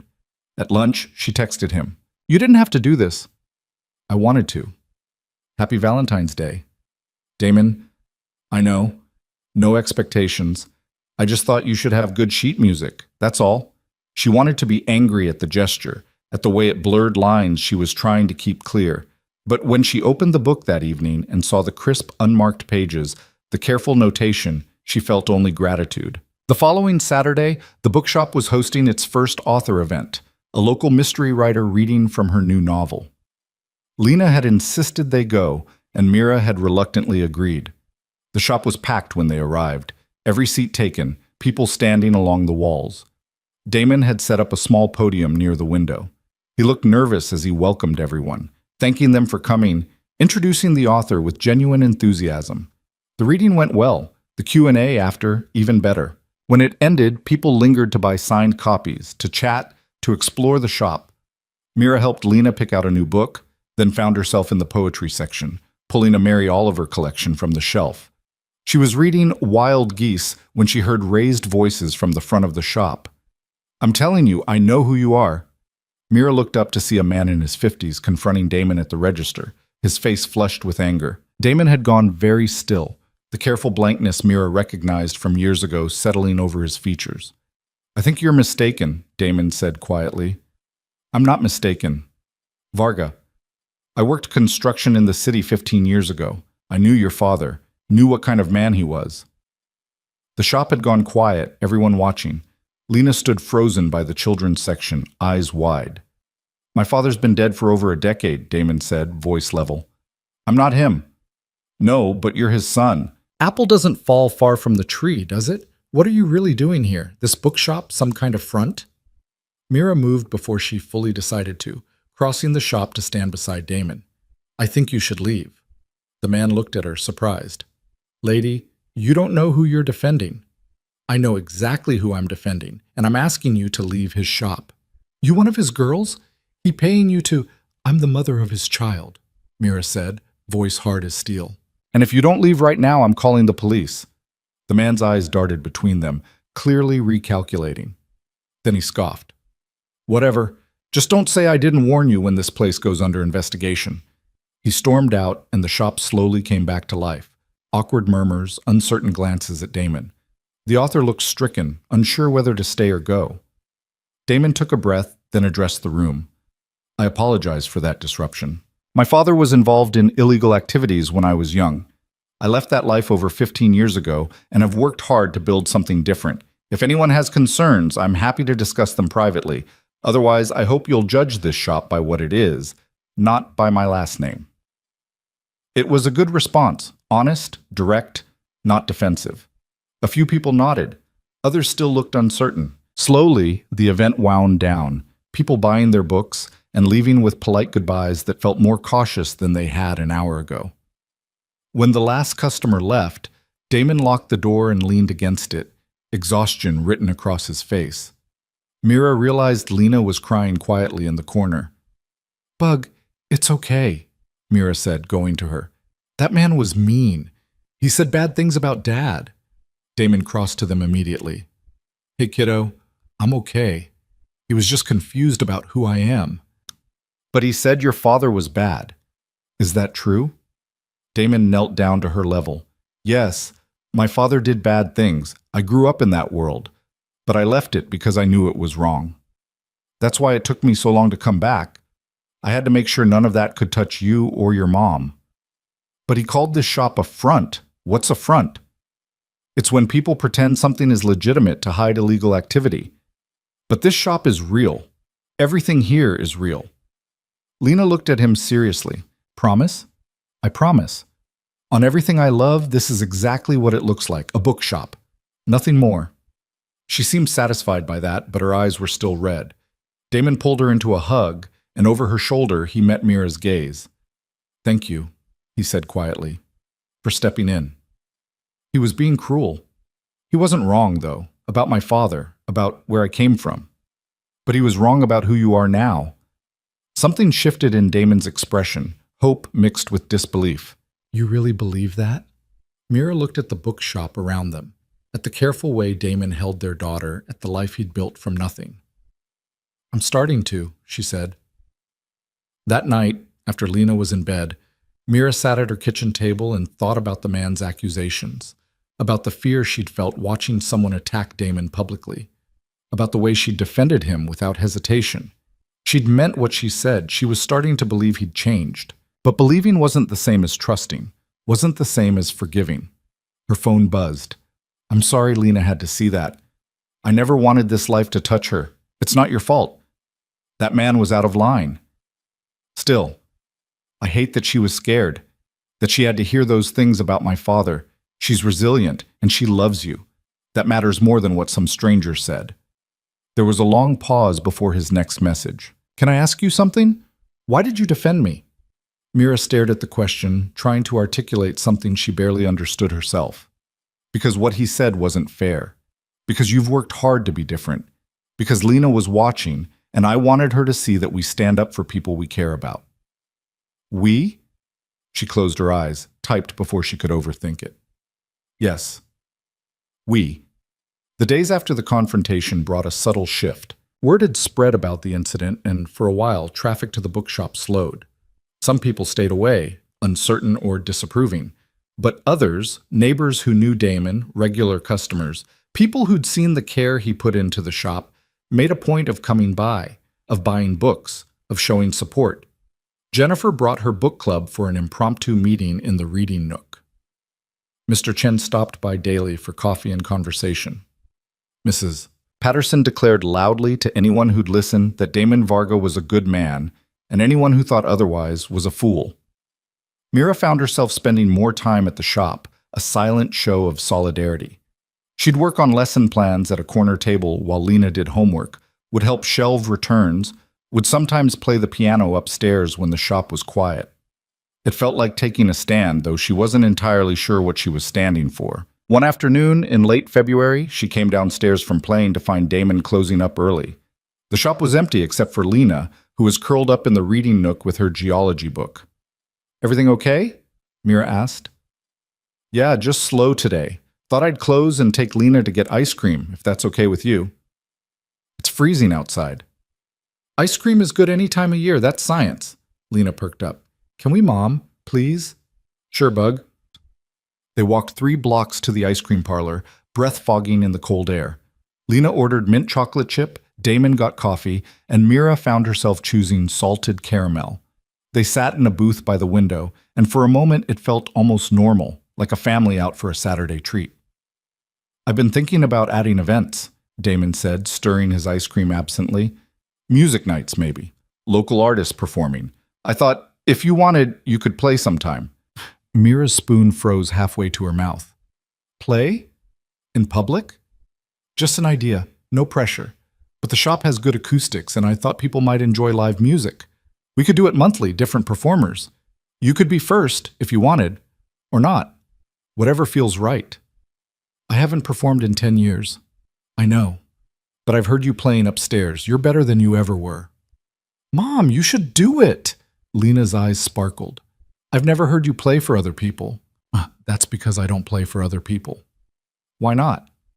"Because performing meant being vulnerable, meant opening herself up to judgment and criticism. Because she'd stopped playing publicly when Damon left and had never found the courage to start again." "I'll think about it," she heard herself say. Damon smiled, soft and genuine. "That's all I'm asking." They finished their ice cream and walked back through the darkening afternoon. Lena ran ahead, leaving Mira and Damon a few steps behind. "You don't have to do the music night," Damon said quietly. "I meant it. No pressure." "I know, but maybe—" She paused, choosing words carefully. "Maybe it would be good for me, to play for joy again, like you said." "Only if you want to." "I want to think about it." They walked in silence for a moment, then Damon spoke again. "That thing you said the other night, about standing up for people we care about. Did you mean that?" Mira's heart hammered. "Yes." "So you care about me? Even a little?" She could have deflected, could have made it about Lena or the bookshop or anything other than the truth, but she was tired of hiding. "Yes, Damon. I care about you. I'm still angry, and I'm still scared, and I don't know if I'll ever fully trust you again. But I care." He stopped walking, and she stopped too. They stood on the sidewalk while Lena played in a snow pile ahead, and Damon looked at her like she'd given him something precious. "That's more than I deserve," he said, voice rough. "Probably. But it's what you've got." He reached out like he might touch her hand, then stopped himself. Is it okay if I hope? That someday you might—" "Don't," Mira said, not unkindly. "Don't hope for more than this. Not yet." "Okay, I'm sorry. Stop apologizing. Just keep showing up. That's what matters." They started walking again, and Mira felt lighter somehow, like naming the truth had released pressure she hadn't known she was carrying. She cared about Damon. It didn't fix the past, didn't guarantee the future, but it was real and honest, and maybe that was enough for now. March arrived with the first hints of spring, longer days, melting snow, mud season in full force. The bookshop had weathered the storm of negative attention and come through steadier, its customer base loyal and growing. Damon started the reading programs he'd planned: children's story time on Saturday mornings, a book club for adults on Thursday evenings. Mira found herself saying yes to the music night. The first one was scheduled for mid-March, and terror gripped her as the date approached. She practiced obsessively, running through pieces until her fingers ached, second-guessing every choice. The night of the performance, she almost canceled 3 times. But Lena was so excited, had invited Sophie and her family, had told her whole class her mom was performing. So Mira put on a simple black dress, applied minimal makeup, and let Damon drive them to the bookshop, even though it was only 4 blocks because she was shaking too hard to walk steadily. The shop had been transformed, chairs arranged in rows facing the piano, which had been moved downstairs for the occasion. String lights draped from the ceiling, the coffee bar was set up with refreshments. And people. So many people. Every seat was filled, neighbors and strangers and familiar faces all turned expectantly toward the piano. "I can't do this," Mira whispered to Damon as they stood in the small office. "Yes, you can. There are too many people. I'm going to freeze up. I'm going to—" "Mira." He took her hands, and she was too panicked to pull away.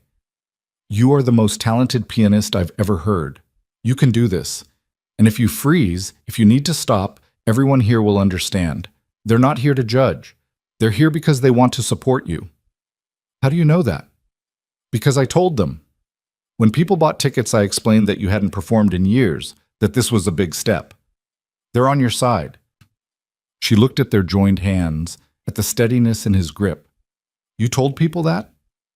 I want you to succeed, whatever that looks like for you." Jennifer appeared in the doorway. "Ready when you are. No rush." Mira took a breath, squared her shoulders, and walked into the main shop. Applause greeted her, warm, encouraging. Lena sat in the front row between Sophie and Damon, practically vibrating with excitement. Mira sat at the piano and adjusted the bench. The keys were familiar under her fingers, solid and real. She'd chosen her program carefully, pieces that meant something to her, that told a story of survival and growth.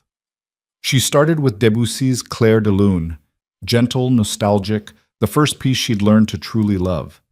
Then Rachmaninoff's Prelude in G minor, darker, more turbulent, representing the years of struggle.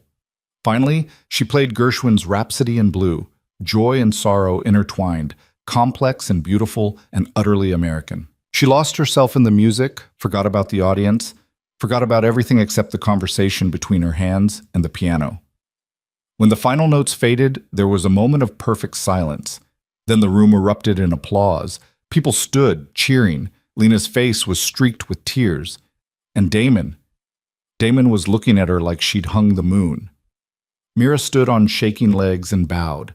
The applause continued, overwhelming and wonderful. She'd done it. She'd played for people again. And it hadn't destroyed her. It had freed her. Afterward, people crowded around to thank her, to tell her how beautiful the music was, to ask when she'd perform again. Jennifer hugged her fiercely. Mrs. Patterson declared it the best evening she'd had in years. Lena attached herself to Mira's side and wouldn't let go. When the shop finally emptied and it was just the 3 of them, Lena yawned hugely. "That was the best night ever," she said. "You were amazing, Mom." "Thank you, Bug." "Can I sleep at Sophie's? Her mom said I could, and they live right next door, and please?" Mira started to say no, then caught Jennifer's confirming nod from the doorway, where she'd returned to collect Lena. "Okay, but good behavior." "Always," Lena hugged her, then hugged Damon. "Dad, you should tell Mom how good she was. She needs to hear it more." Then she bounded off with Jennifer, leaving Mira and Damon alone in the quiet bookshop. "You want some tea?" Damon asked. "Or wine? I have both upstairs." "Wine sounds good." They climbed to his apartment, and Mira realized this was the first time they'd been alone together, truly alone, since that night in the snow outside the music hall. The awareness made her nervous as Damon poured wine and handed her a glass. "You were incredible tonight," he said. "Lena's right. You need to hear that." "Thank you for setting this up, for pushing me to do it." "I didn't push. I just offered the space." "Same thing." She sipped her wine, looking around the apartment. It was less sparse now, a few photographs on the desk, books stacked everywhere, signs of a life being lived. "You've made this place feel like home." "I'm trying. It's strange having a home after so many years of not having one." "Where did you go, in those years after you left?" Damon sat on the edge of his bed, leaving the chair for her. "Everywhere. Nowhere. First year I was just running, staying ahead of my father's people. Slept in cheap motels, moved every few days. Then I started working with the feds, and they put me up in safe houses. After that," he paused. "After that, I worked construction jobs, lived in rented rooms, Never stayed anywhere longer than 6 months. Couldn't risk getting attached. That sounds lonely. It was, but it felt necessary. He met her eyes. I thought about you constantly. Wondered if you were okay, if you'd moved on, if you hated me. Never imagined you were pregnant. If I'd known, what would you have done? I don't know.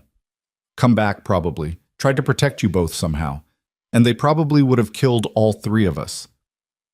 The stark truth of that settled between them. I'm glad you didn't know then, Mira said quietly. Because Lena exists, and she's everything. She is. She's so much better than either of us. Smarter, braver, more certain of herself. She gets that from you, the certainty. She gets her kindness from you, her music. They sat in comfortable silence, drinking wine, the night settling around them. Mira felt the exhaustion of performance catching up, but she didn't want to leave yet, didn't want to go back to her empty apartment. Can I ask you something? She said. That day you came back, Christmas Eve, how did you know where to find me? I hired an investigator 6 months ago. After the last of my father's people went to prison, I started looking for you. It took a while. You'd changed your name back to Halden, kept a low profile. But when I found out you were here teaching music, his voice caught. I almost didn't come. Thought maybe you'd built a good life, and I'd only ruin it. But I had to know. Had to see if you were okay. And when you saw me in the music hall, I knew I couldn't leave without trying to explain, without trying to make things right, even if right was impossible. He looked at her intently. Do you regret that I came back? Mira considered the question honestly. Sometimes. When it's hard, when Lena's asking questions I don't know how to answer, when I'm lying awake wondering if I'm making a huge mistake, but other times, she gestured around the apartment, at the piano in the corner. Other times I think maybe this is what we both needed, a chance to finish what we started, to end things properly if nothing else. Is that what you think this is? An ending? I don't know what this is. I just know I'm not ready to call it anything else yet. Damon nodded slowly. Okay, that's fair. Mira finished her wine and stood. I should go. It's late. I'll walk you home. You don't have to. I want to. They walked through the quiet streets, the town asleep around them. At her building, Mira turned to say goodnight and found Damon watching her with an expression that made her breath catch. Thank you for tonight, he said. For playing, for being here, for giving me this chance. You're welcome. They stood there close enough that she could see the flecks of gold in his dark eyes, could smell the faint scent of soap and coffee that clung to him. For a moment she thought he might kiss her. For a moment she almost wanted him to. Then he stepped back, breaking the spell. Good night, Mira. Good night. She went inside and climbed the stairs to her apartment, let herself in, and stood in the dark living room with her heart racing. Something had shifted tonight. Some wall she'd been maintaining had developed a crack, and she didn't know if that terrified her or thrilled her or both. Spring arrived in earnest, transforming the town from monochrome winter into bursts of green and color. Cherry trees bloomed along Main Street, their petals drifting like snow in the warm breeze. The bookshop's windows stayed open, letting in fresh air and the sounds of the world coming back to life. Mira's music nights became a monthly fixture, each one drawing larger crowds. She played different repertoire each time, stretching herself, rediscovering the joy she'd thought lost forever. Other musicians began approaching Damon about performing, a local violinist, a jazz trio, a high school choir. The bookshop was becoming what he'd envisioned, a gathering place, a space for community and art. But the real change was quieter, happening in the spaces between the public moments.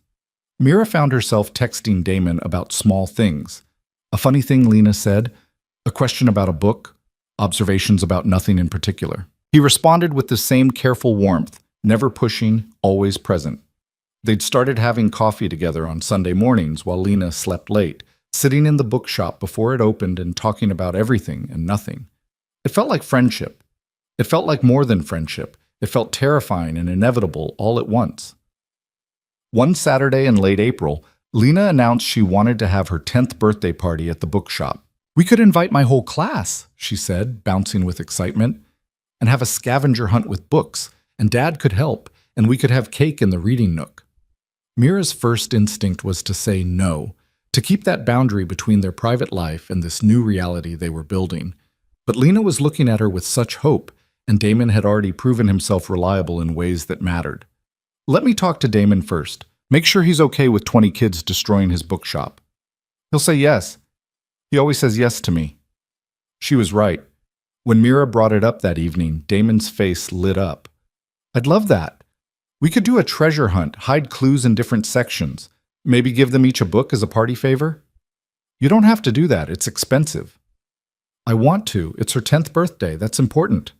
They planned it together over the next 2 weeks, Mira handling invitations and cake, while Damon designed an elaborate scavenger hunt that would take the kids through every corner of the shop. Watching him work on it, carefully crafting clues, testing the route, making sure it was challenging but not too hard, Mira felt something shift in her chest. He was good at this. Good at being a father. Good at showing up. The party fell on a brilliant May afternoon, warm enough that they could spill out onto the sidewalk. 29-year-olds descended on the bookshop with the chaos of a small hurricane, but Damon handled it with surprising calm, organizing them into teams, explaining the rules, sending them off with enthusiasm. Mira watched from the coffee bar as he guided the hunt, as Lena laughed and ran with her friends, as the bookshop filled with joy. Jennifer appeared beside her with 2 cups of coffee. He's good with them, she observed. Yeah, he is. And with you. Mira shot her a look. Don't start. I'm just saying, you two have gotten closer. Everyone's noticed. We're co-parenting, that's all. Mira, honey, I've known you for 5 years. I've never seen you look at anyone the way you look at him when you think no one's watching. I don't. You do. And he looks at you the same way. Like you're the answer to every question he's ever asked. Mira's hands tightened around her coffee cup. It's not that simple. Love never is. But maybe it doesn't have to be complicated either. Maybe it can just be 2 people choosing each other every day, despite the past. Before Mira could respond, a cheer went up from the children's section. The scavenger hunt was complete, Lena's team victorious. Damon presented them with small medals he'd made from cardboard and ribbon, and every child received a wrapped book chosen specifically for their interests. When the party wound down and parents came to collect Sugar Rush children, Lena hugged Damon so hard he stumbled. Best birthday ever, she declared. Thank you, Dad. Anything for you, kiddo. After the last guest left, the 3 of them surveyed the wreckage. Books scattered everywhere, crumbs on every surface, paper decorations wilting in the corners. I'll clean up, Damon said. You 2 should go home and relax. We'll help, Mira said. It'll go faster with 3. They worked together, restoring order, and Mira found herself humming as she shelved books. Lena was sprawled in the reading nook, exhausted but happy, showing Damon each gift she'd received with detailed commentary. When the shop was finally clean, twilight had settled outside. Damon locked the door and turned to find Mira watching him. What? He asked. Nothing, just thank you for today, for making it special. It was my pleasure. She deserves special. Lena yawned from the reading nook. Can we order pizza? I'm starving. So they did, eating in the shop as darkness fell, talking and laughing like they'd done this 1,000 times before, like they were a family. After Lena fell asleep in the reading nook, worn out from the day's excitement, Damon carried her upstairs to his apartment and settled her on his bed. Mira covered her with a blanket and smoothed hair back from her face. She's out cold, she whispered. Let her sleep. I can drive you both home later. They went back downstairs and Mira found herself gravitating to the piano. She played quietly, something soft that wouldn't wake Lena. Damon sat nearby, listening, and when she finished, he spoke into the silence. I need to tell you something. Mira's stomach clenched. Okay. I've been offered a chance to sell the building. Developer wants to turn it into condos. The offer is, it's a lot of money. Enough that I'd never have to worry again. Fear spiked through her. Are you going to take it? No. But I wanted you to know it existed. Wanted you to know I'm choosing to stay. Not because I have to, but because this is where I want to be. Because of the bookshop? Because of you and Lena, because I've spent 10 years running and I'm done. This is home. Your home. Mira's heart hammered. Damon, I'm not asking for anything. I just wanted you to know. Whatever happens between us, whatever we become or don't become, I'm staying. I'm choosing this life. I'm choosing you, even if you never choose me back." She stood from the piano bench, crossed to where he sat, and before she could second-guess herself, she kissed him. It was gentle at first, tentative, like neither of them quite believed it was happening. Then Damon's hands came up to cup her face, and Mira deepened the kiss, 10 years of anger and grief and desperate longing pouring into it. When they finally pulled apart, both breathing hard, Damon rested his forehead against hers. "I don't deserve this," he whispered. "Probably not, but I'm tired of punishing us both for the past." "What does this mean?" "I don't know yet, but I'm willing to find out." She pulled back enough to meet his eyes. "I'm scared, Damon. Terrified you'll leave again, that I'm making a mistake, that I'm setting us all up for more pain." "I know, I'm scared too. But I also know you've been here every day for 6 months. You've shown up for Lena, for me, for this community. You've proven you've changed. I want to keep proving it, every day, for the rest of my life, if you'll let me." Mira kissed him again, softer this time, and it felt like a promise, like the beginning of something new built on the ruins of what they'd been. They sat on the floor of the bookshop, backs against the shelves, holding hands like teenagers. "We need to be careful," Mira said, "for Lena's sake. We can't rush this." "Agreed. We take it slow, see how it goes. And if it doesn't work, then we figure it out, but we stay in Lena's life, both of us. That's non-negotiable." "Okay." They sat in silence for a while, then Damon spoke again. "Can I tell you something I've never told anyone?" "Yes." "When I was working with the feds, when everything was dangerous and uncertain, I used to imagine what I'd say to you if I survived. I wrote letters I never sent, practiced conversations I'd never have. And the thing I wanted to tell you most was that leaving you was the biggest mistake of my life. Not because of the danger or the loneliness, but because I chose wrong. I thought keeping you alive meant staying away, but what I should have done was fight harder to find another way, to keep us both safe and together." Mira's eyes burned with tears. "You were trying to protect me. I was trying to control the outcome, and in doing so I took away your choice. I decided for you what was safe, what was right. I should have trusted you to face it with me. I wouldn't have known what to do. I was 23 and naive. You were stronger than you knew. You proved that by surviving what I did to you, by raising Lena alone, by building this life." Mira wiped her eyes. "We can't change the past." "No, but we can learn from it. And I've learned that you deserve a partner, not a protector. Someone who trusts you to make hard choices, who faces things with you instead of for you. Can you be that person?" "I'm trying. I'll keep trying." They talked until late, about the years between, about the people they'd become, about what they wanted for the future. When Mira finally checked her phone, it was past midnight. "I should get Lena home." "Stay," Damon said. "It's late, and she's already asleep. You can take my bed. I'll sleep on the floor." "Damon, just sleep. Nothing else. I just don't want you walking home alone this late." So Mira stayed, curled up beside Lena on Damon's bed while he made himself a nest of blankets on the floor. She lay awake for a long time, listening to Lena's soft breathing, to Damon's movements as he settled, and thought about the strange path that had brought them here. She woke to morning light and the smell of coffee.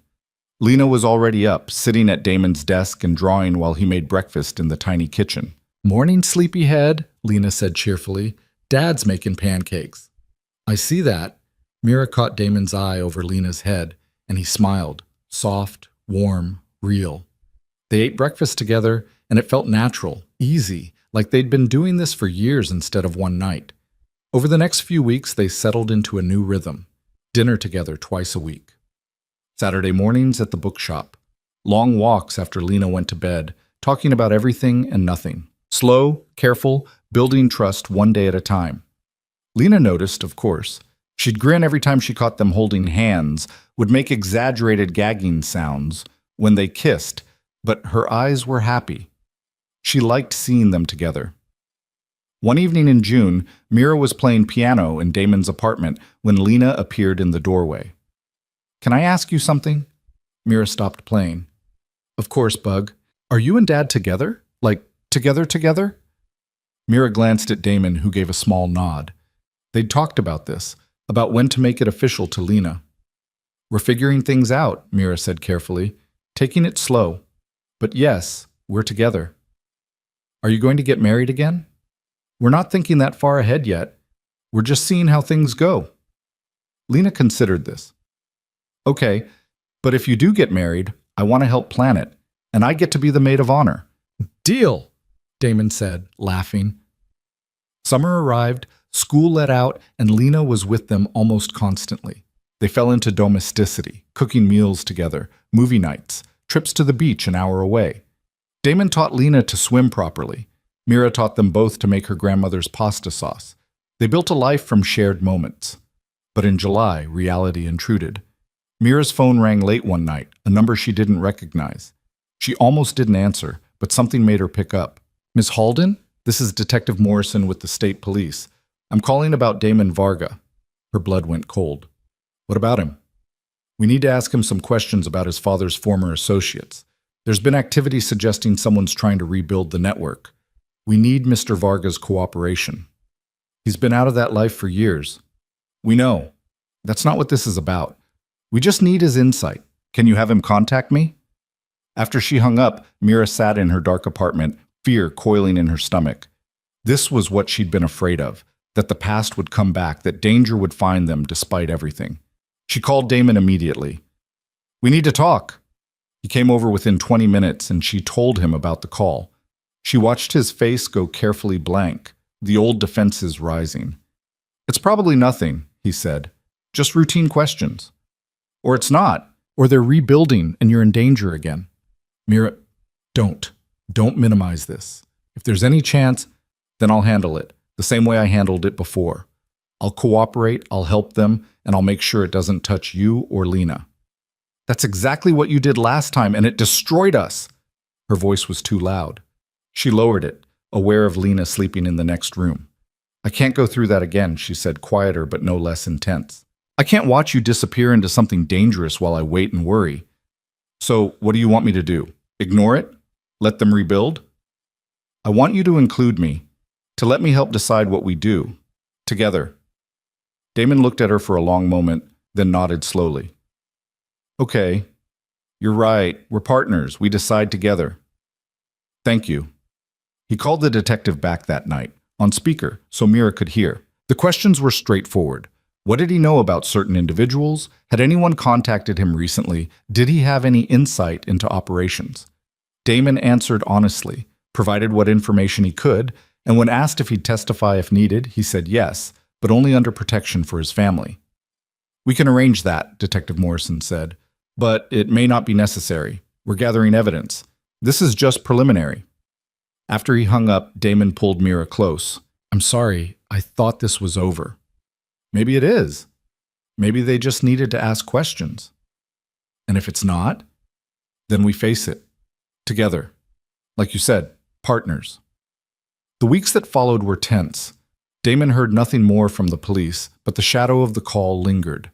Mira found herself watching for threats that didn't materialize, jumping at unexpected sounds. Lena sensed the tension and grew quieter, more watchful. Finally, in early August, Detective Morrison called again. We made arrests. 4 people trying to restart operations. Your testimony won't be needed. We had enough evidence without it. You're clear. The relief was overwhelming. Mira cried when Damon told her, all the fear and stress of the past month pouring out. He held her while she shook, whispering reassurances. It's over, he said. Really over this time. How do you know? Because they got everyone. The detective confirmed it. There's no one left to rebuild. My father's legacy is finally dead. That night, they told Lena together. She listened seriously, asked careful questions, then hugged them both. I'm glad you're safe, she said simply.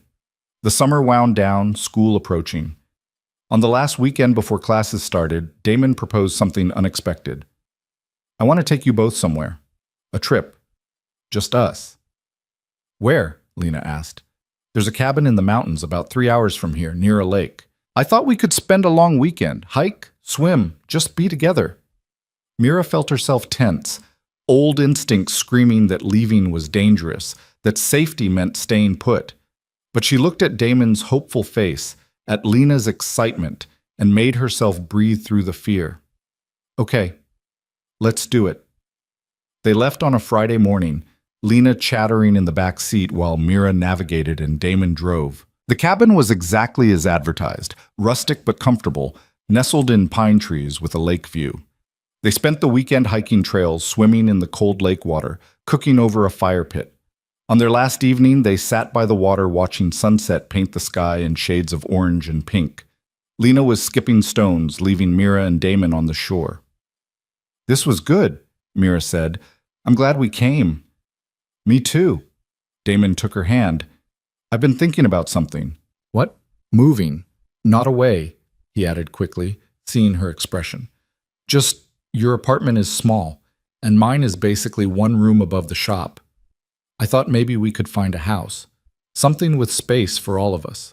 Mira's heart raced. "That's a big step." "I know, and if you're not ready—" "I didn't say I wasn't ready.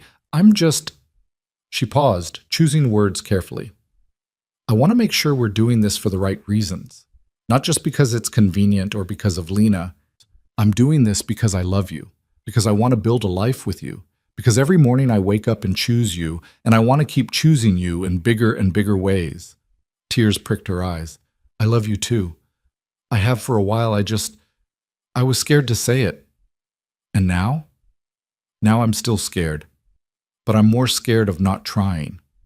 He kissed her as the sun sank below the mountains, and Lena whooped from the water's edge. "Finally! Does this mean we're getting a house?" They laughed, and Mira called back, "Maybe, Bug, we'll see."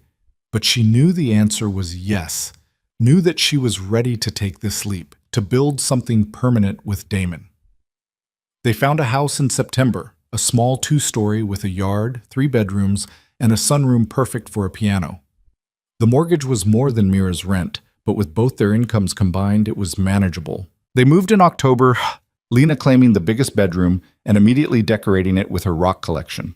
On their first night in the house, after Lena was asleep, Mira and Damon stood in the empty living room surrounded by boxes. "We really did this," she said. "We really did." "Are you scared?" "Terrified, but in a good way." She knew what he meant. This was vulnerability, commitment, trust, everything she'd sworn she'd never risk again. And yet here she was, choosing it anyway. Winter came again, bringing them full circle to the anniversary of Damon's return. On Christmas Eve, they went to the same music hall where it had all begun. The same string quartet played, the same candles flickered, but everything was different now. They sat together this time, Mira, Damon, and Lena, a family in truth, not just in aspiration. When the music ended, they walked out into the snow, and Damon stopped on the steps where he'd first asked for 5 minutes. "You know what I'm grateful for?" he said. "What?" "That you said yes that night. That you gave me a chance when you had every reason not to. I'm grateful too, for all of it, even the hard parts." Lena tugged on both their hands. "Can we go home now? I want hot chocolate." They walked home through the quiet streets, Lena between them, and Mira thought about the journey that had brought them here. The pain and the healing, the fear and the courage, the ending that had become a beginning. That night, after Lena went to bed, Damon pulled a small box from his pocket. "I was going to wait," he said. "Make it a big gesture, plan something elaborate, but I don't want to wait anymore." He opened the box to reveal a simple gold band with a small diamond. "Mira Halden, will you marry me?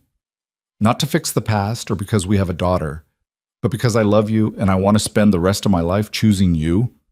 Mira looked at the ring, at his face, at the life they'd built together from broken pieces. "Yes," she said. "Yes, I'll marry you." He slipped the ring on her finger, and they kissed in the living room of their home, snow falling outside, their daughter safe upstairs. It wasn't the fairy tale ending Mira had once dreamed of as a young woman. It was better, real and hard-won, and built on honest foundation. They married the following spring in the bookshop, surrounded by books and friends and the community they'd built. Lena was the maid of honor, exactly as she'd demanded, wearing a dress she'd picked out herself and carrying a bouquet of wildflowers. Jennifer cried through the whole ceremony, Mrs.